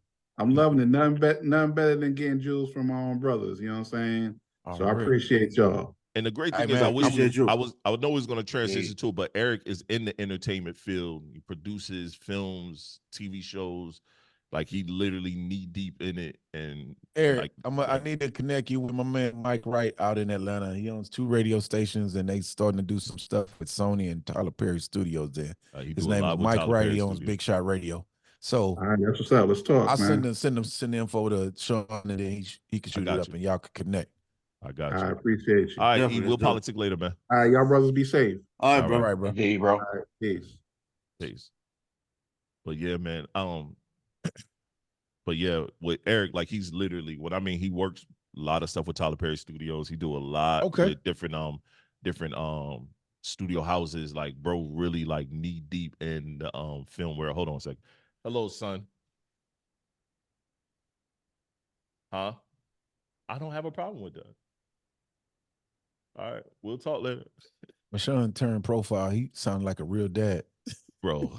Son, Yo, my little one, let me tell you something. Trey will tell you, my little one don't care nothing about me doing a podcast or nothing. He wants his time. If he got a question, he's gonna ask it. He don't care about none of that. That's my guy. He'll come down here. He'll literally sit on me. He like, you know what time it is? Give me a hug. Like he's like my wife. He's super affectionate. You know what I'm saying? I call them the snuggle bunnies. Them two are super affectionate people. They need their hugs. They Yeah. need their time. And I just give Hey, it to them. You know, you take got some advantage people. of that, bro. Yeah, Take especially advantage of all of that. as a man, I think about myself and digress. I get no hugs coming up. You know what I mean? Not even from my mother. Nah, My most mother of us wasn't a didn't. big proponent of hugging. My dad was in my life until my mom and dad separated, like, and it wasn't even separated, amicable separation. It was grab the kids, we're gone. You know what I mean? Because Gotcha. it was abusive situation. I didn't get no hugs and none of that. So now I'm in a situation where, you know what I'm saying? It's a lot of hugging. And I'm not good at that. Like I've never really been good at that, but I just adapt. I just said, this is what they need. I'm going to give them what they need. You know what I'm saying? And no Real matter talk. how I feel about it, they understand how I feel about it. I just deal with it and I do it, but I do it with love. So like, fuck it. You know what I mean? Hey man, take it. Like I said, take advantage of that. I Yeah. told a Look, client, I'd say it like this. I did an interview not yesterday, day before yesterday, and I said in the interview, I always used to hug my son, kiss him on the forehead, top of the head, and all that shit, playing with him, whatever. I do that with my father now. Every time I see him. He used to get mad at that shit. Now he just laugh. Every time I see my mother, I hug her and I kiss her. Yo, when I see my partners, I give them dap and I give a hug. I told my uncle I ain't shaking his hand no more. He 85. I give him a hug. I don't know what it is with us, man. I do know what it is. But we gotta break out of that shit. we do. I break out of that Completely. bullshit, man. If I I give you cut dap and give you a hug, man, that ain't shit. Like, fuck. Right. Nigga, we Right. know how we move, nigga. If I give Right. Jay a hug, man, that nigga know I ain't sweet. Yeah, Hey, right. Indeed. No big deal. We ain't embracing, my nigga. What Yeah, the fuck? just don't hold the hug. Nigga, I ain't trying Get to that hold shit you. out of there, bro. Don't. First of all, Get out. this nigga 8 feet tall. That hug got to be different. I ain't gonna be. you on your tippy toes I ain't and gonna, shit yeah, like I ain't gonna be in your chest and shit, nigga. Fuck that. Don't Be tall his that peace. nigga. No, but real talk, man. Every week I cut my son's hair, right?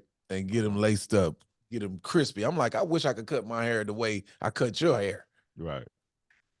His payment to me is a hug and a kiss. Uh-huh.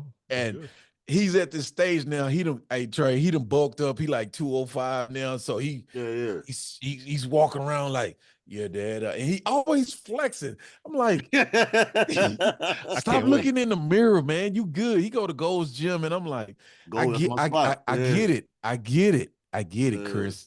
His name is, he's the second. I said, I get it. I said, you look exactly like I looked when I was 19. I said, don't get it twisted. But he's like, I think I'm strong. I might be stronger than you right now. I said, listen, dog, let me explain something to you. I grew up with Polynesians, nothing but Samoans and Tongans. We worked out to where this muscle memory is still there. Trust me.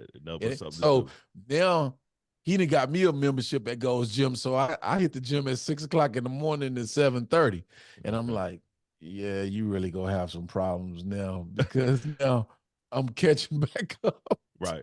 Yo, it's funny with my But son. It's fun, that relationship. Oh yeah, my 13-year-old, we had that. He every so often he try to do little shit, like, because he getting older, he getting taller. You know what I'm saying? 13, he almost 6 foot. So he getting taller. His dreads, his locks are getting longer. So he been like bulking up. So yesterday I said, all right, I got something for you. He was in my room and he know I hate it. Don't sit on my bed, especially on my side of the bed. He sit down and he looked at me. My wife looked. I looked at him. I grabbed him. And he was like, oh, man, you ain't strong. I picked him up. And before you know, he was like, Dad. And I literally picked him up, threw him on my shoulder, long legs, walked him outside my room, and I put him on the floor, and I just sat on him. I said, bro, don't get it twisted, bro. Don't get it. Don't think shit is sweet out here. Like, he just laughing. My youngest looking at me, why you always dad beating you up? And I was like, yeah.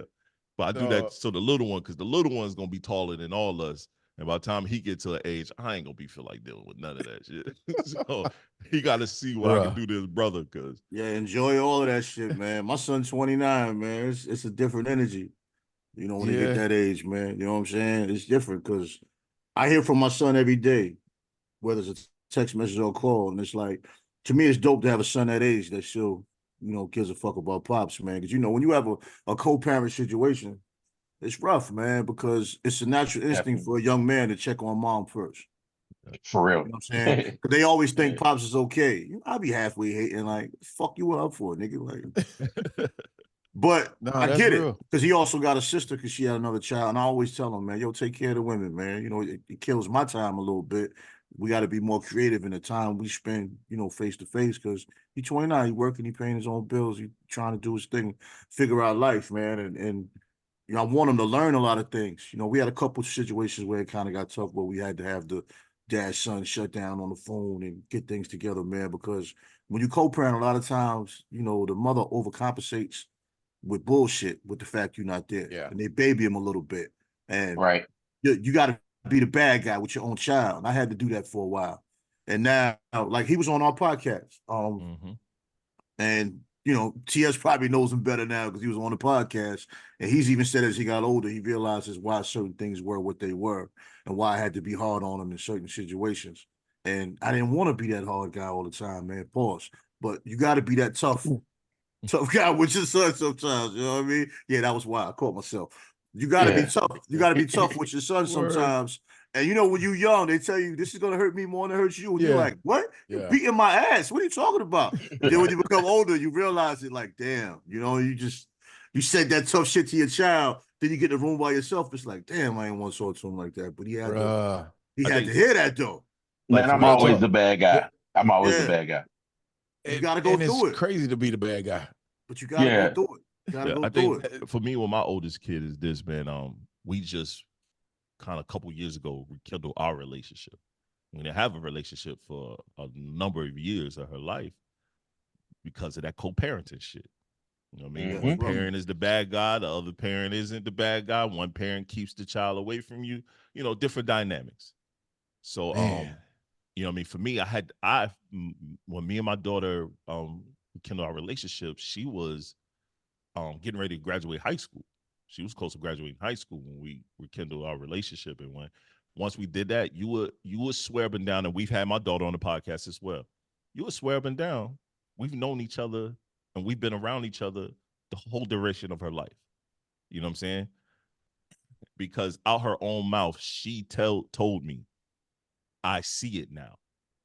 Yeah, you know what I mean? She was like, happen. Everyone else can tell me whatever they could tell me, but now I see what it was. And she was like, I'm gonna leave it at that. To me, she now is like, oh, you caught it, you understood. Because I don't play the bad guy role. I don't do the dissing your mama. I don't do none of that. You know what I'm saying? It just is what it is. I don't care about that shit. I got you now. We here. You know what I'm saying? And she'll tell you, I'll never talk down on her mother. And no matter how much I feel inside, I never talk down on her mother. So I just, especially in front of her. Now, I might do it behind the scenes, but in front of her, I don't do it. And it's wasted energy. It's wasted energy, man. It's a wasted energy. Like Chris? And most people do that when they don't have nothing of value to share. They just start mudslinging. But go ahead. For real. So Trey, you said your son is 29. Yeah. And I had this conversation with a client the other day. I said, listen, if you're in your child's life, seriously, 90% of all the time that you will ever have spent with your child is up until the age of 18. Because after 18, they're usually leaving the house, going to college, military, or they're working and they're in the process of trying to figure it out and building a life. Right. Take advantage of all that time, because my client's daughter was 14 at the time and she's still wanting to be around that. And it really surprised me that when my kids were juniors and seniors in high school, a friend of mine asked me, said, so your kids start falling out with you yet? I said, no, man, we go to the movies, we hang out. My daughter comes, she lays on my chest like she's still 5 years old. And he's like, really? And I said, yeah. I said, I haven't experienced that withdrawal of that emotional content from my kids. They're growing up, but they still act like they're my kids. Right. I'm looking at my son. He's taller than me. I had that. I had that though. I mean, I had that in there. It was a year and a half where me and my son really wasn't talking. He was in college fucking up. And what happened was his mother was babying him. You know what I mean? And I knew he was messing up.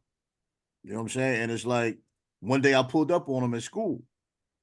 And I could tell, you know, he came outside, the bucket hat on, the beard was looking all rough. They got shook, man. You know, I ain't no soft ass nigga, man. So I rolled up on him like I would roll up. Like I came out the car, just rolled up. And I knew he was messing up, man, because I could see it, because we wasn't communicating. If I don't hear from my son on a regular basis, I know something isn't right. It's always been that way. Like I taught my son how to read, I taught him how to write, all of that. Me and my son always had that bond. But this particular time when he went to school, things just went crazy. And then he said something about the financial aid not coming in or whatever. And I don't say this to knock my son. I actually say this to compliment my son, because he overcame all of that and just went on strong from there. Boom, boom, boom, just elevating. But he had to go through that. My disappointment was not even anger at him for making a mistake. My disappointment was he didn't come to me. Right. Because I always tell them there's no mistake you will ever make to the level of the mistakes I make. I know that. I say, because the kind of shit I was doing ain't in you. You know what I'm saying? And I say that, I'm glad. Right. Me too. Because I look back on the shit I was doing like, what the fuck was you doing? Like, where did you think this was going to end at? You're not thinking about the ending. That's my point. So I say to him, there is nothing you're going to do in school, out of school, life, or whatever. You know what I mean? That I'm ever going to look at you and be like, what were you thinking? Because I know what you were thinking. Yeah. We're just going to fix it so where we're not here again to have this conversation. You know what I'm saying? So I had that short period, but that also made us stronger to this point. You know what I mean? Like, he has a podcast with his friends. They talk about sports or whatever, man. But, you know, I love to see fathers with their children because, you know, I don't know. My son is older than your children, man. You have to get to that point. And it's going to be times of turmoil. And the way you handle that turmoil is going to determine, you know, how the future holds with that child. Like, that's the tough part, holding your composure within that turmoil. Yeah. Because you're gonna pull some strength that you didn't even know you had. Well, that's a different level of adversity that you're gonna have to deal with as a parent because, like I said, like you said, I haven't gotten to that stage. I've grown through some stages, but I haven't grown to that point yet. And it's coming. And what I feel like sometimes as parents, Jay, you have kids? Yeah, he has. Yeah, I got 2 kids, 19 and 22. Okay. Oh, okay. Right Yeah, around. he on his way. Okay. He on his way. Okay. You got all daughters or boy and girl? I got a daughter's 19, my son's 22. Oh yeah. Same. Okay, basically like the same situation that I have, right? Yeah. The funny thing is we try to shield our kids from all the adversity and all the things that we had to go through to become the person that we are today, right? Mm-hmm. Right. But if they don't go through and bump that head and get knocked around, how do they develop that inner strength? I hate that thought process because that was always my father's thought process. Well, how do you grow through dealing with that different levels of adversity? Because we probably grew up just in different areas. Yeah, but not saying that you want them exposed to that. I didn't really grow through it though. That shit destroyed me.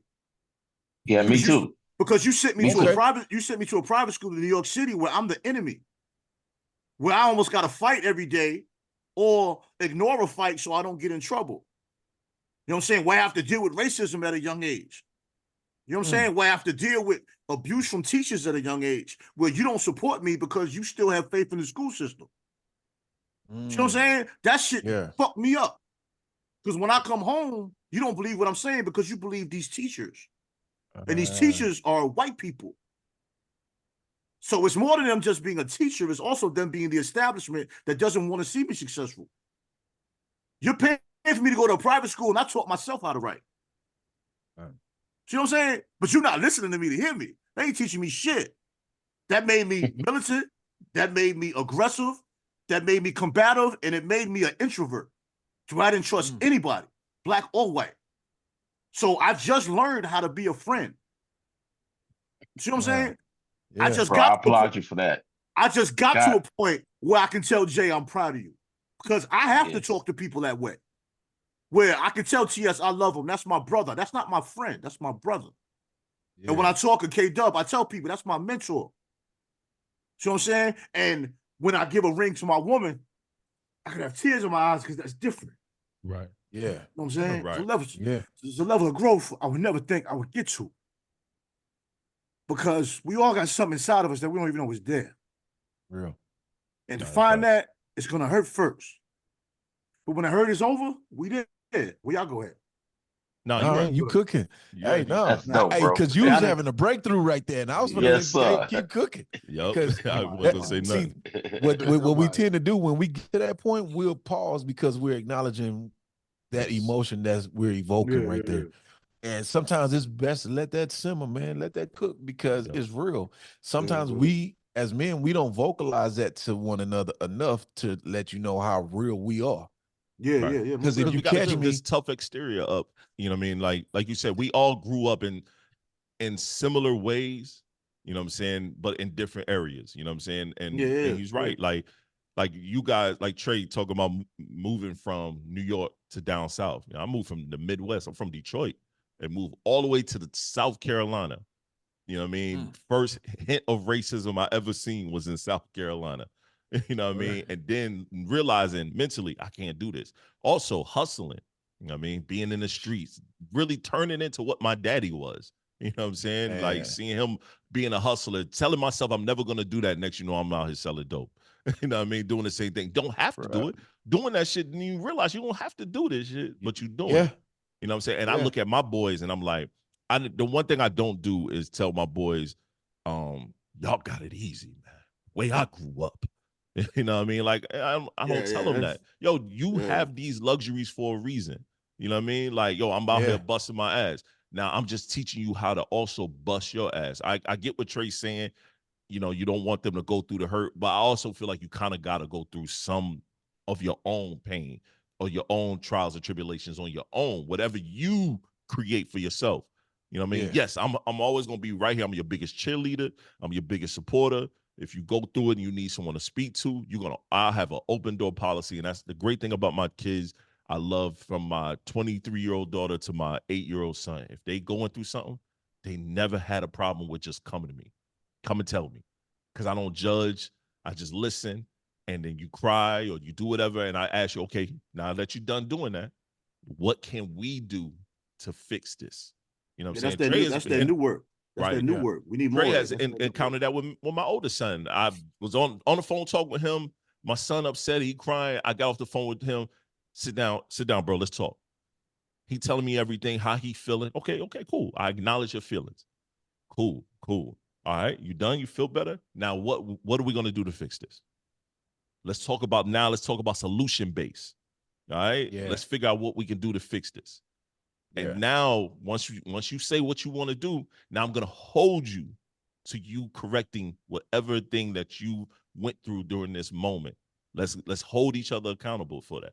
I'm gonna hold myself accountable for my tone and how I'm coming to you about things. I want you to hold yourself accountable for how you conducting and how you doing things, especially because my biggest thing I tell my kids all the time, man, you don't have no job. You know why you don't have no job? Your only job is school.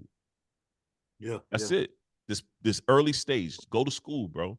I'm not saying that you got to go to college and none of that. Like, I'm proud of my daughter she's at an HBCU. You know what I'm saying? She's at Fayetteville State. She changed my mind about HBCUs. Seeing that in there. And granted, I used to live on FAMU campus. We all know how to. I used to live on that campus. FAMU is Prairie View. Bro. It's the same school, different location. Yeah. Phenomenal things to see out there. I just didn't want to you went to Central, right? Yeah, I went to Central. Yep. Yeah. You went to GCC or you went to Central State? North Carolina Central. Okay. Oh, NCC. Yeah. Right, right around the corner from my mama's house. Ball City. Man. Oh, look. Hold on. I got Dub, I got to tell you, you know, when you in Greensboro, you like 30, 45 minutes away from me, right? Yeah. Nah, that's all I'm going to say. And when your ass be in Central, you like 10 minutes from my house. Literally. Wow. You know, you got to pass. Yeah. Hold on. I'm not starting no conversation. I'm just telling y'all, this is what it is. Real talk. Whatever you do, don't let your baby go to A&T. Nah. Don't let your baby go to A&T. Hey, look. Ain't no but sharks out there, boy. I was gonna say don't that let too. your baby go to A&T. That shit ain't nothing but the party school. Bruh, all HBCUs is party school. Party school, for sure. And the funny thing about the party school is when I got the PV, man, I thought I knew some stuff. I get up there and I'm on the hill, and they said the first thing they ever told me is like, "Hey, man, the hill is different." I'm like, "Different like how?" Bruh, it's 14-1. 14-1, and it's a buffet.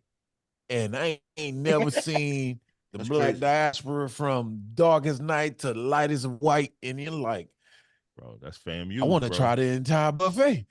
That's what got me kicked out. So undisciplined and unfocused will get you kicked out of a situation. I thought I went to FAMU because I used to be on the yard so much, bro. Them 7 hills. Different. I was on the yard all the time. I was like, yo, I got to go to class. What class you got? Hey, bro, I go to Florida State. I got to go across town. What you doing down here? But you always over here. I'm like, bro, why not? This is shaking over here. The DJ on the yard, it's shaking. I just can't go to school. Yeah, it's different. It's different. It's different, man. I didn't really get the value of my experience that I really could have. But it's different. It's so much dopeness that goes around on the HBCU outside of the negative elements that are there. I would have changed it. I won't lie. I would have changed it. If I could go back, I probably would have gone to HBCU. Yeah, Knowing everything that I it's some know dopeness now and there. the experiences that I've had, don't get me wrong. I mean, family was cool, but Yeah, This is you this go to is this is Florida HBCU. State was cool. this is why these conversations are necessary with the youth, so they can make an educated choice of which direction they want to go. Real You talk. know, most of us made knee-jerk reactions to go to college. You know what I mean? We didn't really think about our major too much. We just grabbed something. I'm going to So you- college for what? Yeah, I don't know. yeah. I'll you figure know it what out when I mean? get there. I didn't. I was My son changed his major several times. You know what I'm saying? It's just Sean, you knew I exactly what you wanted to go I to knew school exactly for? what I was going to school for. Yeah, and I went right Was it for it. engineering or something? Nah, I went to school for business. I should have went for engineering. That's the sad part about it. I went to school for business. I was I got my master's in marketing, business administration. Focus was mostly on marketing. And the sad part is all my life I've been in computer tech, coding, and different things of that nature. Never went to school for that. Got certifications in that, and went full-fledged ahead in that. You know what I mean? Which was crazy. But and I didn't think, I'm gonna be honest, bro. I'm 43, so I didn't think computers were gonna be that. I didn't, we at that time, we were still dial up and all that other stuff. It just started getting high speed as things progressed. I went to college thinking people was like, yo, I was like, I remember seeing on the thing, computer science. And I was like, nah, man, that internet shit is not gonna be alive. All that stuff ain't gonna work. And as soon as I graduated with my bachelor's, the internet was crazy. Everybody was walking around with the big ass Dell laptops. You know what I mean? Big, Like, heavy $2,000 laptops. Bro, you remember? So I had one of those. They I used had to be- hustle to get mine, but I had it. Right. And then got my master's, and I was going to change my master's program, but then it was going to set me back if I'd have done that. You know what I'm saying? So I just like, all right, cool. And then got all my certifications, C++, all this other stuff. And, Oh, yeah. And you know what I mean? I'm an instructional designer, all this other stuff online. And I'm like, that's my career now. You know what I mean? Make all my money doing that now. And I don't do nothing. Yes, I'm a businessman, but everything I learned business-wise, I didn't learn in school. They don't teach that's you what you got to tell. entrepreneurship. You really got to impress upon the kids that the college is still a hustle once you finish college, because just you have the degree doesn't mean that you got employers lining up to hire you. No. And I was out. What I learned from college, man, is that it doesn't work for everybody, because I grew up with a hustler mindset. I grew up in a hustler situation, so I can make money in any area. I had 2 businesses on campus. So when I got to college, I figured out the hustle of college. I figured out if I read the damn syllabus, the syllabus is going to tell me how to get a C. Yep. All you have to do is show up. Yep. You're going to have 75 grade. So even if you don't pass the test, the quizzes or whatnot, guess what? You're still going to pass the class with a C. Put your name on the paper, you automatically get 10 to 15 points. Just put your name on the paper. So wait a minute, all I have to do is do this? Right. Are you serious? Then I figured out I got kicked out of PV. I left P, and then this is full disclosure. I got kicked out of PV with a 1.3 GPA. It was like, Mr. White, you doing too much shit. You ain't understand when we sent you the academic probation letter 1. Well, here's academic probation letter 2. You can't even be on campus. Okay, what the hell does that mean? That means, look, you ain't got to leave, but you got to get the hell out of here. Right. So next thing you know, I'm trying to figure out for the next year and a half what the hell I'm about to do. I'm going to join the military. I'm going to do something. Worked in the factory. And I'm like, oh, this ain't for me. When I got to the opportunity, God has a different way of blessing people. And your blessing might not come in a direct way. It might come vicariously through someone else. And that's how mine came. I told my wife we were having this conversation. I said, I just realized that I've never failed at anything in my life. And she said, what? You just talked to me about you getting kicked out of college. And I said, yeah, but was that a failure or was that a lesson? Right. Because if I didn't get kicked out of PV, I wouldn't have ended up at Iowa. Right. I had to walk on at Iowa, walked on, earned the scholarship. And the next thing you know, I meet you. The first day I met this girl, I told the girl I was going to marry her. She was like, boy, you crazy. You don't even know me. Right. Yeah, we'll figure that out. But we didn't date then. It ended up happening 3-4 years later. And so when I started reflecting on things, you know how they say, you don't have any losses, you have lessons. Yes. Most You definitely. only have a Definitely. loss if you don't look at that as a lesson. But Yeah. if you take that lesson and you say, why, instead of why is this happening to me? What is this trying to teach me? If you really invest in that, you realize, okay, I done figured out every way to not do this wrong. I tried it 999 times. On Right. 1,000th time, I got it figured out. Right. And I can't do it wrong now. Right. Because I've worked out all the variables. So that's a beautiful thing about life. And when I hear Trey talk about his experience with high school and college, I hear what you saying, Sean, and I'm listening. I'm like, man, you know what? I never really talked to too many brothers about their situation. I went to this college in Iowa. I went to college in Iowa. I ended up graduating with 3 degrees, not because I'm just a genius. It's because I had a coach who said, I'm giving you an opportunity.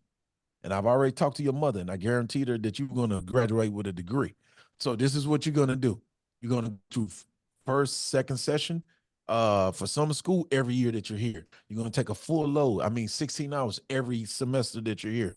You're going to go through this thing called interim, where you could come back to school early over Christmas break. You're going to take a full load. So by the time my 4th year rolled around, dog, I had so many hours that crossed over into 2 different majors. Mm-hmm. So I got a degree in criminal law, one in psychology, and one in sociology. Mm-hmm. And I'm like, wait a minute, because you can't kick me off campus and take my scholarship. I'm here and I can take advantage of all of this. That's the hustle. They're going to figure out how to hustle you. You got to figure out how to hustle them. So once I figured out they couldn't take that scholarship, it was at the time in 98, it was 31.5 a year. That same 31.5 is 64,000. Yep. For the same stuff. Yep. Mm-hmm. So crazy. I'm saying to myself, School okay, is different, man. It's a let me get this career. master's, because you gotta pay for it until I leave. So you gotta honor my athletic scholarship till I leave physically. Let me eat. I'm gonna eat then. Nah, you were smart with it, man. I didn't. I took my ass overseas. I tore my knee up. And then they fixed my knee, and I was going back to campus, and the same thing, honoring the scholarship. Then I said, man, I still want to play. I know I'm not going to have another opportunity on this team. Took my ass right to Spain. And that automatically killed my scholarship. Scholarship automatically killed. Went right to Spain and hoop. Professional athlete. I mean, made that money though. I made some chicken out there, but I didn't take advantage. I came back and I got my degrees and stuff from a smaller college, from a private college called Kaiser University. Gotcha. So I got my degrees from a smaller college. Like, so my when I transitioned my transcript, they pretty much said the same thing. They was like, yo, you actually have enough credits to be able to do this, this, this. And I'm like, oh, okay. Yeah. Well, let's do this, this, and this, and let's finish this up. You know what I mean? Let me knock this out. And because I finished my master's online here when I moved here in 08. I moved here in 08, finished my master's online, working the full 9 to 5 and everything. And when I finished, I was like, I didn't even go do the ceremony. No, just send me my shit, man. I never did none of my ceremonies. I never did none of my ceremonies, man. I didn't even my bachelor's. I was moving around. So I'm in the music, I'm heavy, I'm engineering, you know what I mean? I'm in the studios, I'm out in Atlanta, I'm in LA. I'm like, yo, when I realized I was still working on my school stuff, and I realized, I was like, oh shit, I graduated. Oh, graduation is today. I ain't even tell my mama. I just got the diploma in and sent it to her. I said, oh, Mom, I graduated my bachelor's. She was like, I could have, what was going on? I'm like, Mom, I forgot. But I'm over here in Sacramento working, so you know what I mean? Like, I ain't thinking about it. You know what I mean? It was like, I never went to none, but so it was crazy. And I transitioned. My daughter graduated. That was going to her graduation when she graduated with her bachelor's. That's my first time going to a college graduation. I didn't go to none of mine. So it was my first time going to a college graduation, was my daughter's graduation. And I sat there like, oh, that's how this feels. This is fire. Yeah. Like, I was like, oh, and then you see your kid, daughter. I'm taking pictures, I'm going crazy. You know what I'm saying? I'm like, oh, you know what I mean? Big flowers and stuff. Like, yo, oh, this is how that feels. You know what I'm saying? Like, so I definitely neglected myself by not going to none of my graduations, but I got the paperwork. I don't use that shit. Yeah. I got it. But you know what I mean? Yo, let me ask a question, man. I got this one. I got this might be the last question of the show, man. But what would you like to see more in our community? You know what I mean? It's a lot going on right now.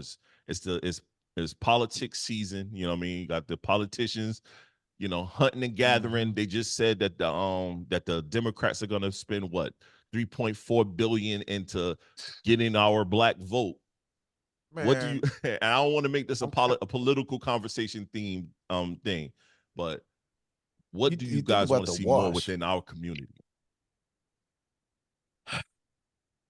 Yeah. Yeah, you really have to Jay, think what you about got? that because I have a thought. I have a Okay, thought. go ahead. Let's hear it. Conservatism in the black community, Mm-hmm.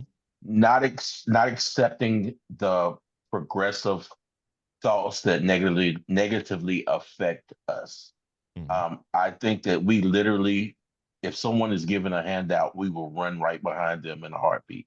And even if if there's a perception that there's a handout coming, we will run behind them.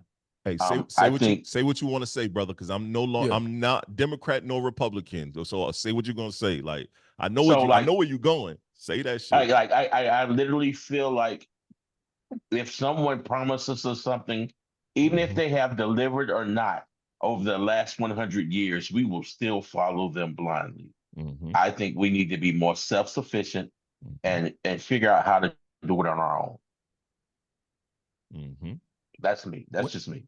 when you said conservatism, Mm-hmm. the first thing I went to was the church. You're never going to see more conservative people than in the black church. As much as we want to stay rooted in this and we're not progressive, guess what? The church kind of shuts down a lot of those things. And it's usually with the older demographic. Oh, yeah. So even when a lot of churches now are bringing politics, whether you got a black mayor or you have a city councilman, we tend to try to get the church to back them. So when he said conservatism, I said, I thought he was going to go in there with the church, but I agree with you. We want to be able to become more self-sufficient. I go to different areas of Houston and I see little Asia and I see little India and I see little Mexico, but I'm trying to figure out, my kids were with me one day and they said, well, this is where all the Mexican people do business and it's like a whole area. And the Asian people do all this business over here. Mm-hmm. Where is it where all the black people do all their business? We just call it the hood. And but destruction and bullshit. And we don't own anything there. Don't own and the craziest shit in the world is you think it ain't no money in the hood. And I tell my kids to be hyper aware and pay attention. I say, you see those gas stations that just were built and there's one on each corner at this one intersection? The same person owns all four. Yep. He's giving you the illusion that you have an option. Yep.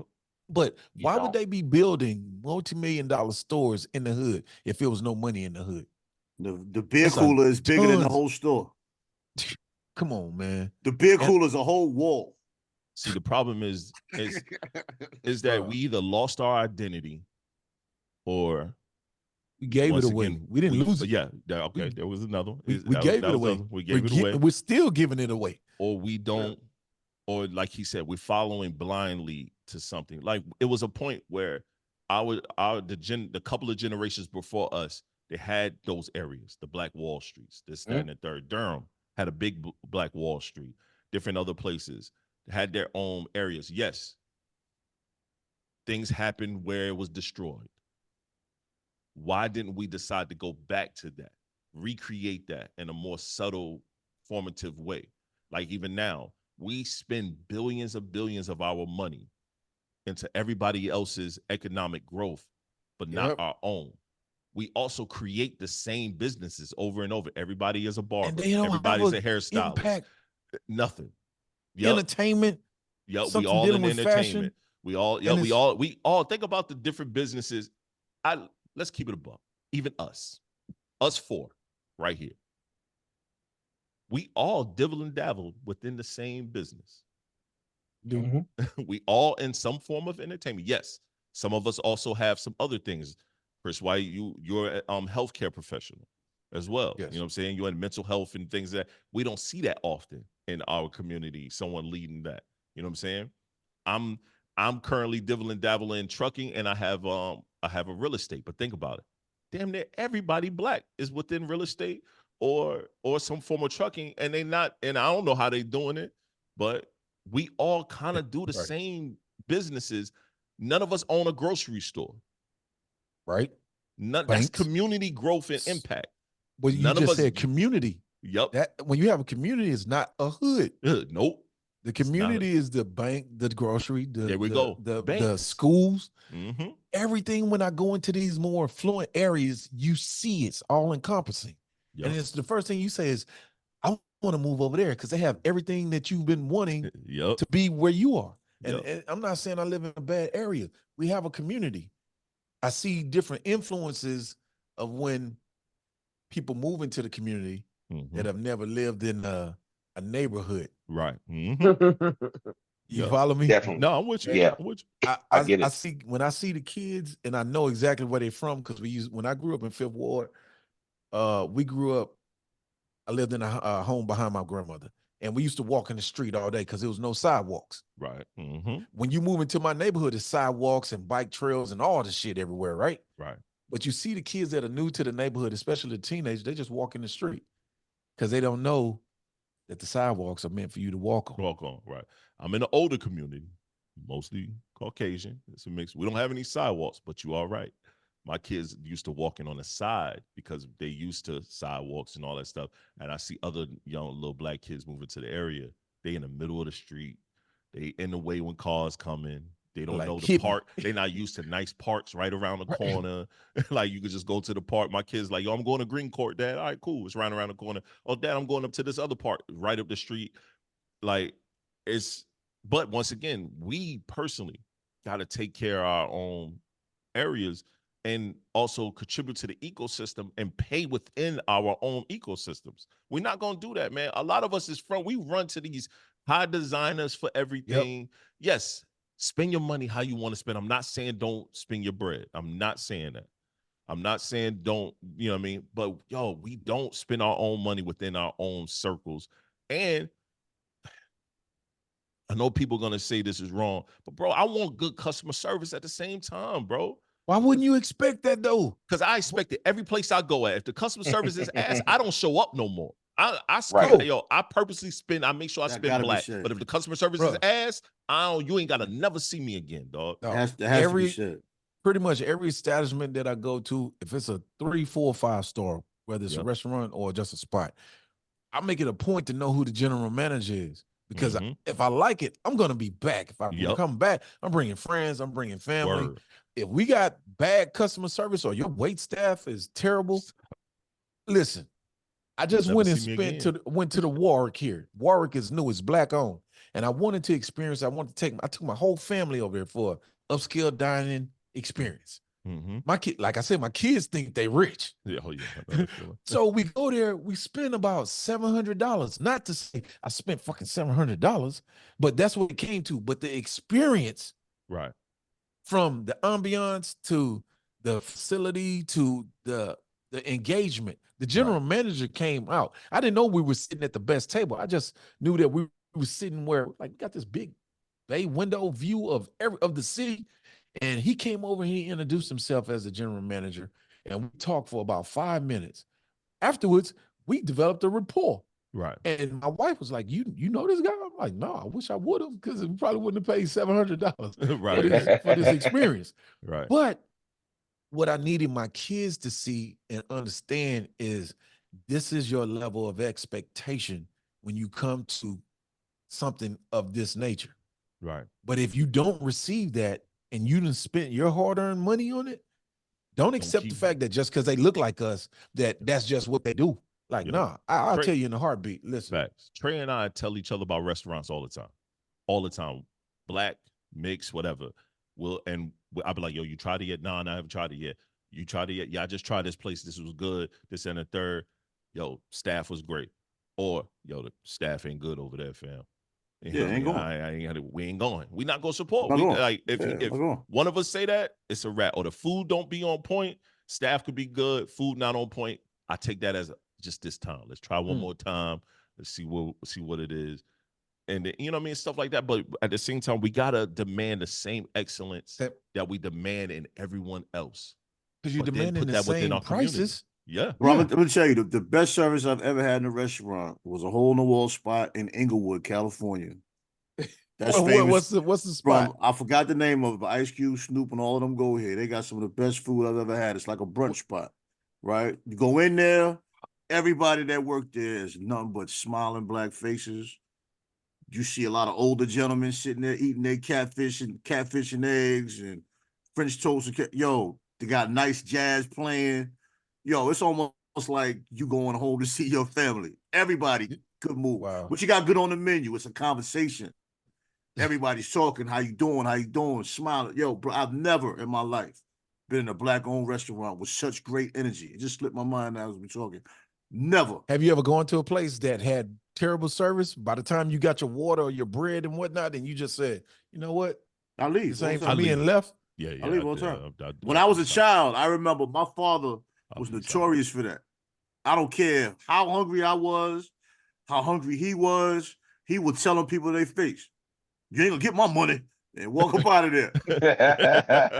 You're on the highway from New York to come down here because my parents are from down here, and so that was our vacation a lot of times. You know, when you're on the highway as a child, you hungry, you starving. So I'll give IHOP an example. I loved IHOP as a kid. The pancakes are just special, right? Sit there. My father, man, I can see him feeling around. People ain't gonna get my money, and we leave. You know, you're on the highway, it might be 15, 20 miles for you on the restaurant. Pops ain't give a shit. Driving you pee, whatever, Pops, you can. Turn to the side, pee in the can. You be like, this nigga crazy. But I grew up watching my father. If we didn't get proper service, my father would never take that. Never. We gotta have some pride, yo. Never. Even within our own shit, we gotta have some pride. I believe in customer service. I just had a client recently, and we had a conversation, and because I'm building her website, and we going through everything, the logistics, and she stopped me. She said, "LaShawn," I said, "Yeah." She's like, "You explained everything perfect to me. Your customer service is great. Like, you know, she was like, why aren't you bigger than what you are?" I said, "No, I'm at the right size that I personally want to be with my company." I said, "I'm able to help smaller organizations like yourself, but then I'm also able to help the big corporations where I really make most of my money from." I said, "So I'm at a great rate." I said, "I have employees and stuff." I said, "But I take on the customer service aspect of things because I want you to see forward facing who I am and what I am and who you doing business with." You know what I'm saying? That's we a got to blessing take that because as same. you scale, you Yeah. won't be able to do that. Yeah, it's going to be harder. It's going to be harder. I purposely, for this particular part of my business, I purposely make sure I'm forward facing. I'm scaling at the right size. I got other stuff that Right. you'll never see me. There's other people you see. You'll never see me. You may even see my wife. But even when we go to politics side of things, they're gonna have to earn my vote this year. Yeah, Amen. I agree. It's gonna be a full-fledged earning. Or It should always be like that. Though. I may not even vote presidential because I care Amen. more about local government than anything. See, that's what I I push talk about local that all the time. Local government is what Yep. we need to be paying attention Trey, to. affects no, you I say that right all here, Yeah. right now. But yeah, Yep. I talk to my father about that all the time. I was like, you sit here half of your day watching CNN and all these big name politicians that ain't gonna do nothing for none of us. That shit doesn't even get to our level. Nope. And you don't know who controlled District 4 or Right. Precinct 3. Yeah, all of that. Precinct, Right. right. I'm in Johnston County. So and in North Carolina, Johnston County is it's a mostly predominantly white area. And it's rural, super rural. I'm looking at who's gonna be the mayor in this area. I'm looking at who's gonna be the next sheriff. I'm looking at all of this because that's why I'm voting. I need to know Yeah. what's going on. And then North Carolina as a whole, I'm looking at the governor. I asked my man is a part of the Democratic caucus. I purposely just did this just to mess with him online. I said, yo, bro, who's the candidates for the Democrat side this year? Yeah, I saw you did that. Yeah. Because Damn I be trolling too. Oh, you He trying to finally be funny. responded. It took him days to respond. He had to go look that up. No, he knew what I didn't want to hear. He said, "It's only one choice." I said, "I guess I ain't voting, bro." For sure. But see, this is my problem with politics. I'm not a big politics person, but this is my issue with it. When I was a child, my mother always told me, don't discuss religion and politics. It's always going to be an argument and a fight, right? And, you don't listen to your parents. And you get older, certain things come back up. That's what I hate about politics. You can't even ask a person, why do you vote Democrat? Yep. You know what I'm saying? You know what the answer is going to be? Libertarian. Regardless of what the mom answer did it, my dad did it, and so that's not an that's answer. what it is. Like, and now there are a lot of black Republicans now. A lot of There's black a lot Republicans. more black Republicans than you would imagine. No, I'm saying even running for office in a lot of areas, there are progressive Republicans that are our age. Now, you're telling me I can't vote for him or care about what he has to say when he's speaking because next to his name is an R. But I see a black man that looks like me. Right. You know what I'm I saying? want I you, want to I know just what want he's you saying. niggas to be coon-tastic. That's my only So thing, look, man. Right. Even can't be Democrat Tim or Scott. Republican. You But can't be Tim Scott. there's Democratic coons too. That's what I'm talking about, both of them. Definitely. Republican or Okay. Democrat. Yeah, So I don't want I'm no saying coon-tastic. I can't write him off just because he has an R next to his name. Nah, never. Nor can I support him just because it has a D. Right. You know so what I'm like saying? our lieutenant governor right now, Robinson, right? Yep. He said some wild things. Don't get it twisted. He Yes, said he some has. wild things. But the first time I actually saw him was on YouTube at a Greensboro City Council meeting, arguing about gun rights for Yep. average citizens, Right. and that's what caught my attention. So you're going to tell me I can't vote for him because I don't necessarily agree with what he says, but my gun rights are big to me. Facts. You get what I'm saying? Oh, yeah. Even when you have Republicans in office, usually our taxes are lower. Yes. Everybody loves money. You get what I'm saying? Yeah. So you're right, we have to think about those things when it comes to our communities, Self-preservation. as opposed to, because racism is there, whether it's overt or covert. You get what I'm Right. saying? Mhm. It's either in your face or behind your back. Which one would you accept? Right. I'd rather accept the one that's in your face. I Me know too. exactly Yeah. what I'm dealing Yep. with. Bro, The listen. one behind your back, Yep. dude, they plotting on you in a way because you might be divulging information to them that they could take back, utilize because you're not expecting it. Bro, I I'm- appreciate- That's the difference I between the appreciate- Midwest and the South. I appreciate when a white person shows me what their true colors are. And I've Yeah. told some to their face before. I appreciate the fact you showed me what kind of a person you actually are. Now I know how to deal with you from this day forth. We will be just fine. Yeah. Right. Because you got some liberals. When I was in Iowa, man, you got some liberal. Iowa is one of those states, man. The white people up there are different than the white people down in Texas. Yeah. Definitely. It's I like would've- night I and would've- day. I would imagine. But they are so liberal. They have programs. They smile in your face. They want to be a help. And I'm like, you the worst kind at certain, not all of them, just Yeah, certain people. yeah. You're the worst kind because you have a good face card. Mhm. Your face card says this, and you present this. This, But all the right. while, you working behind the scenes to diminish any and everything. But down here, I know this fool is from Vida, Texas. I know this fool is redneck straight up, and he don't like black people. He gonna tell you to your face, I don't like black people. Cool, because I don't like you. Not saying I don't like white people, but I don't like you Mhm. and I'm your cool with that. attitude. So we can agree to mutually go our separate ways. Yeah. But I like when you that. smiling in my face and we got a vibe and I'm thinking you cool, and all the while you're using that to Right. subvert something that could be positive to a lot Right. of people, it's like I was on one this that post. I really want to hit in the head with a hatchet.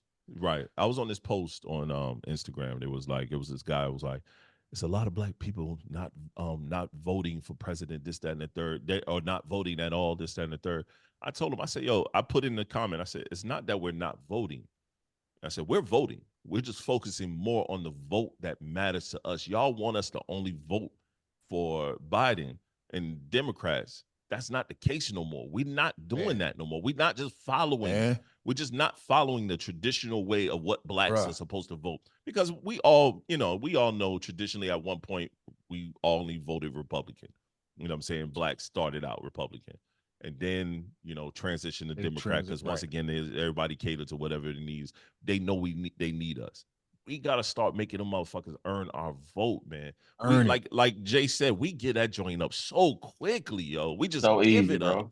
We Just check like soon the as box someone down the say list. we got a bucket of chicken and some hot sauce in the purse, we were ready to vote for them. And I'm like, get the fuck out of here, yo. On another level, There's that's so much that's condescending shit that comes out. We- Even when Biden said, if y'all don't vote for me, you must not be black.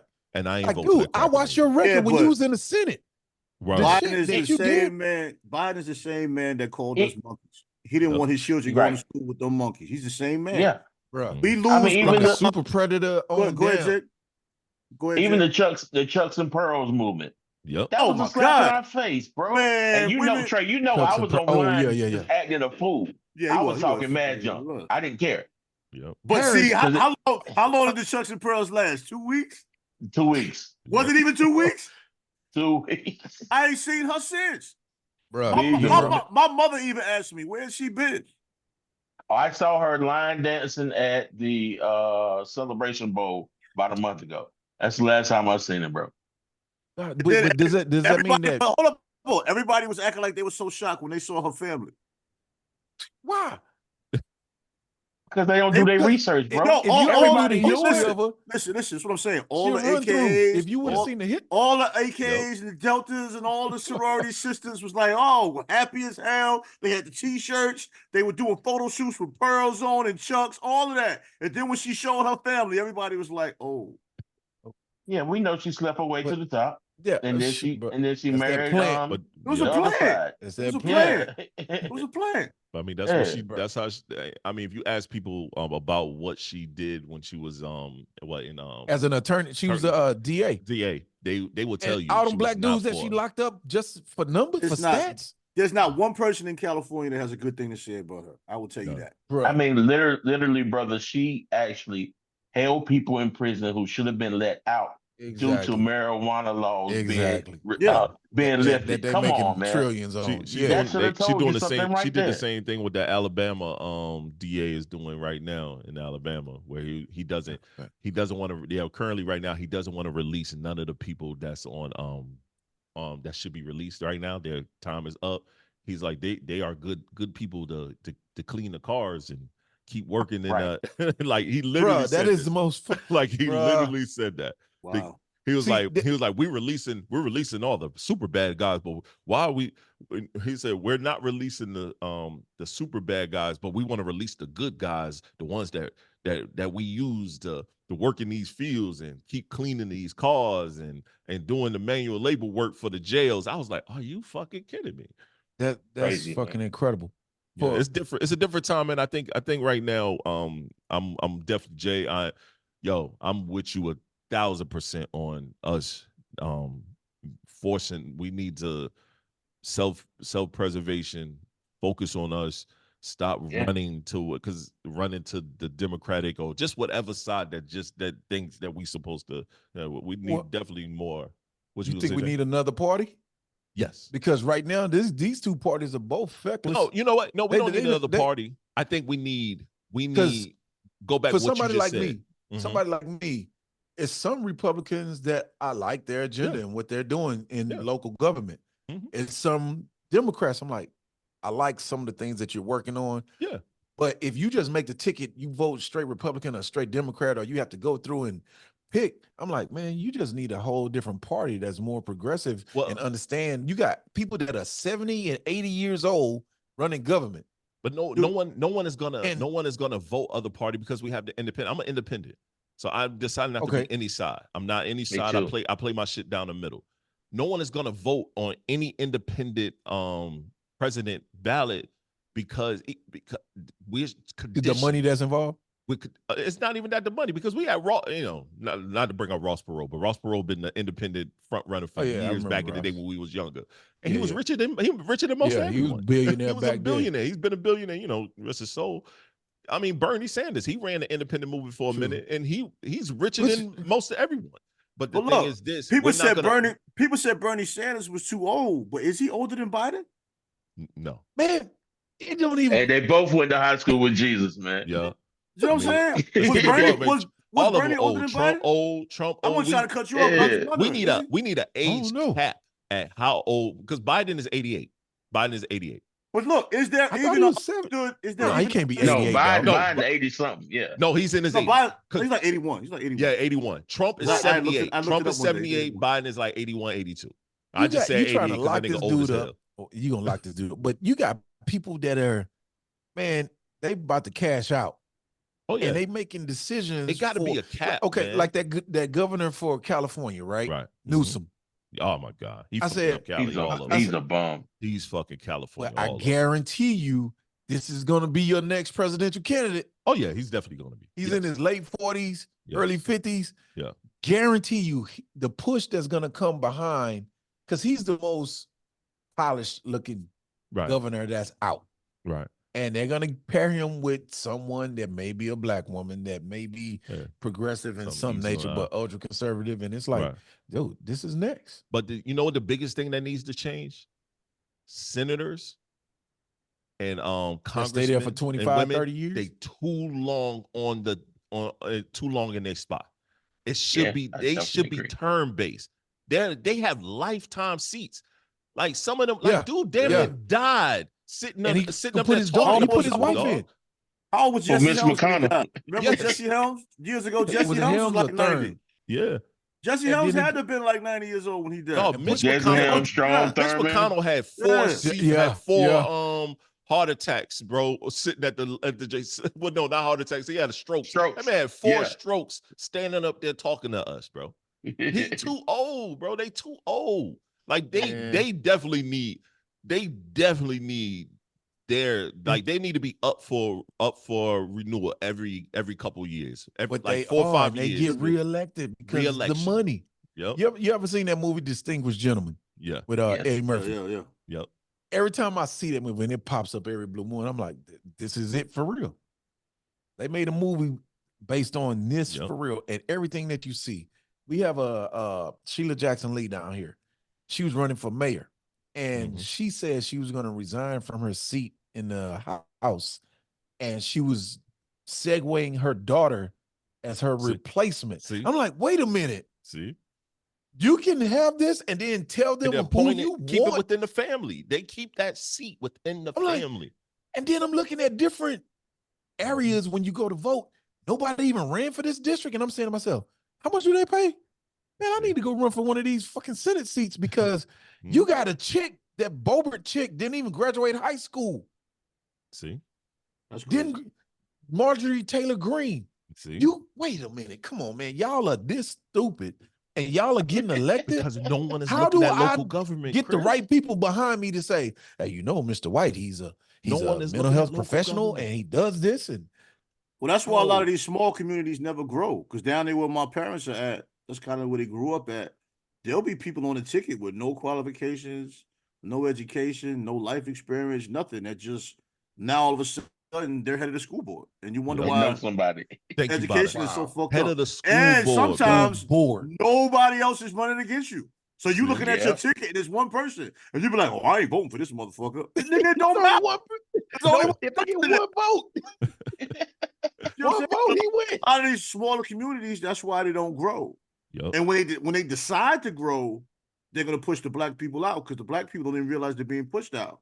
Because they'll get offered small things, like you were saying before, and they'll fall for it. Like Durham right now. Durham is in a gentrification phase, and a lot of these niggas have no idea what's going on. Yes. Because they got these generational houses, and they choose not to pay taxes. Then they get this letter in the mail, oh, we'll buy your home for X amount of dollars. They'll offer you $18,000.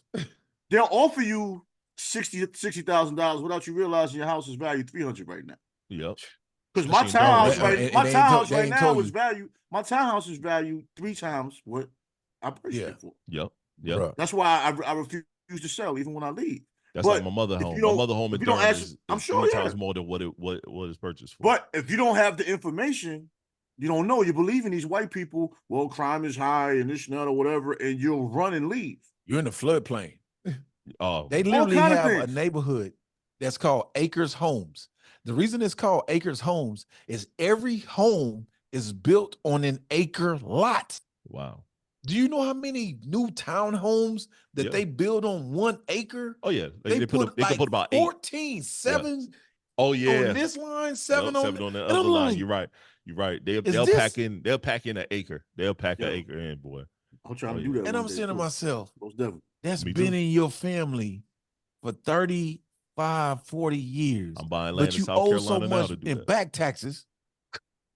I can't front because I got 4.5. Yeah. I can't front, but at the same time, I'm like, if you're gonna sell it to me, I'm gonna buy it. I'm gonna buy it. Mm-hmm. And it's pennies on the dollar, man. The way you look at it, the way they selling it, they selling these lands pennies on the dollar, man. And we missing out. That's another thing I hate that we miss out on. Yes, we in an economic boom when it comes to all the black people want to be real estate agents, but we not the one purchasing property. The real estate investors, right? We're not the one investing and purchase. Bro, you look at land. That's the one thing we can't get more of. You can purchase land. Land is very inexpensive. Now it's the cleaning the land off. That's going to Yeah. start getting costly, different things like that. If you got X amount of trees, we don't know. You can sell those trees to a Oh, place. bruh, You you might sell have and get your money off. $3 million worth of trees on your land. Oh, I know. I didn't know people stole trees. Yes. Trey, They people do. will Yeah. come steal your trees, bruh. If you got And a go bunch of sell land sitting up, they will literally just loggers will come in before you know your tree's gone. And Tree's you gone. like, what the hell? Because they done took it. They think they know it's unoccupied. It's abandoned. Nobody Yup. said anything. It was no gate up. Listen, this is funny thing. I bought my first building this past year, and that's where I'm at right now. In my building is sitting on 1.5 acres of land, right? And I have a paved parking lot, and it's shaped like a U. How many? Yeah, and I'm next to a neighborhood, so people think because I don't have signs up that they can come and park in the driveway Right. because it's paved. And I got signs up, private area, do not park here. So the other day, a tow truck came and just parked this truck here. I happened to be here at 10:30 at night. I walked outside. I said, I called the number on the truck, and the guy said, no, I'm not in your area. And I said, yeah, it's a truck parked on my property. And the guy that came out, he was acting Brody. He said, man, anybody could park here. I said, no, anybody can't except for me. I'm the owner. He said, you don't own this property. I said, yeah, why would I be calling your boss to tell him to get his truck off my property if I didn't own it? Why would I do that at night? Right. And he said, man, he started catching the attitude. He said, you might as well say you own that over there too. I said, I do own that over there. He said, you own the church? I say, no, I own all the property next to the church. That 4.5 acres, that's me, plus this over here. And he said, now move your man, shit. ain't no nigga got no money to do that. I'm like, really, bro? That's why I always keep this 9 on me, just in case it's the For fool. sure. It's always. Yeah. And I'm like, but think about that, bro. Think how short-minded we are in that retrospect. That you're gonna say there ain't no nigga can own that much land in this area. and Like, it think ain't about a how lot. short-minded we are. Yeah. And it don't even be that expensive, bro. My wife and I going through that right now where we're looking at buying some piece of property and we're getting inspected and all that other stuff. This land's been sitting. It's in our hometown where we're from. But we had people that we know tell us, oh, they ain't gonna sell that to y'all. Bro. Shit, them motherfuckers ready to throw that shit to us and add some more. Because they can't keep up with it. You can't Shoot. keep if you need to have, look, what I own, guess, dog, it costs me $900 a month to get the grass cut.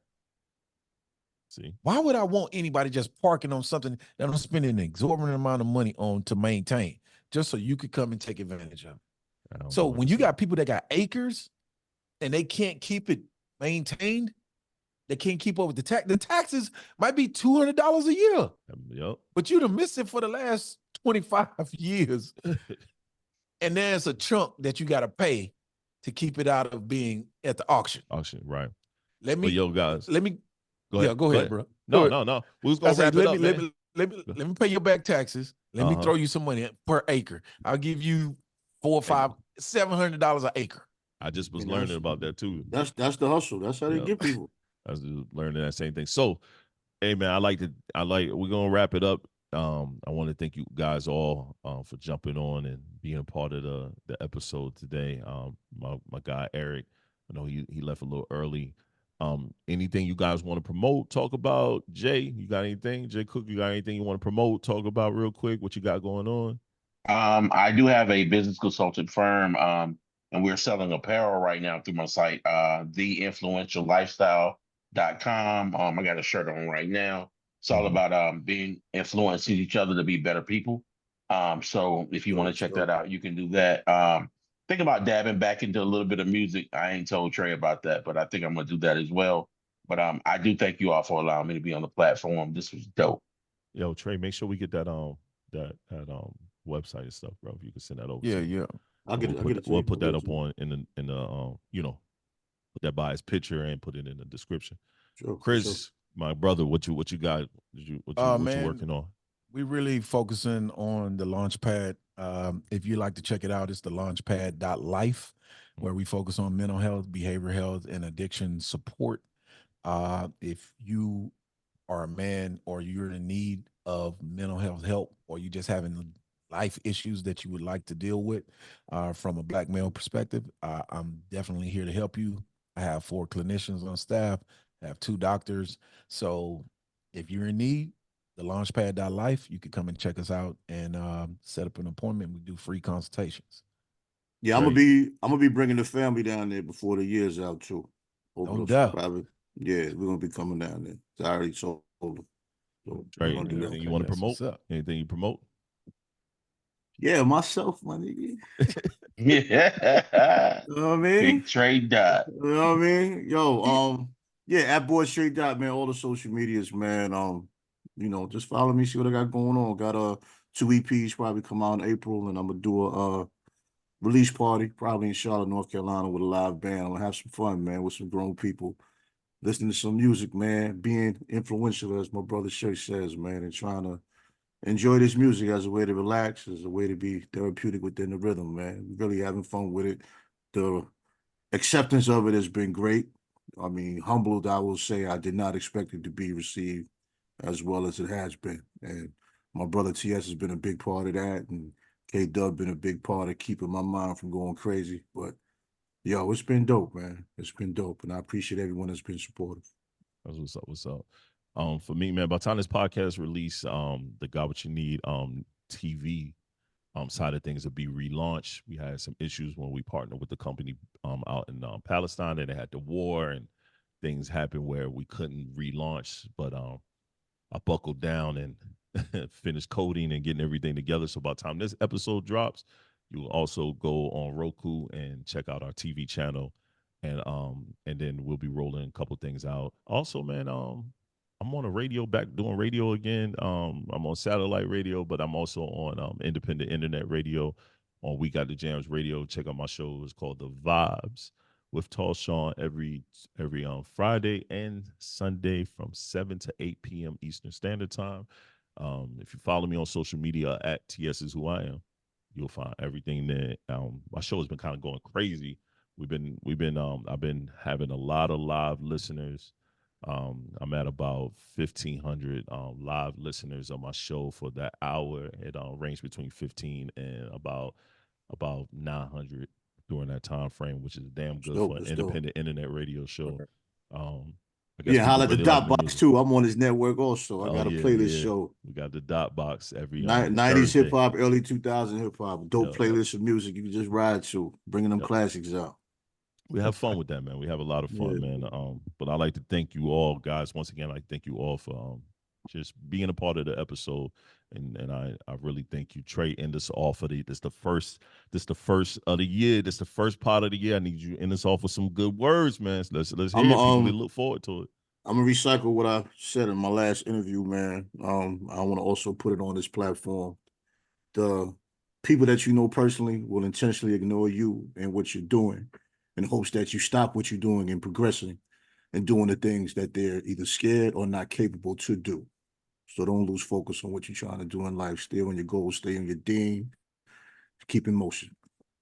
There we go. I love it, yo. Peace, all right, guys. It's the Black Male Podcast. TS is who I am. Tre-Dot is who I am. And we're out, yo. Catch y'all next episode. Peace. All right. All right. Hey, peace.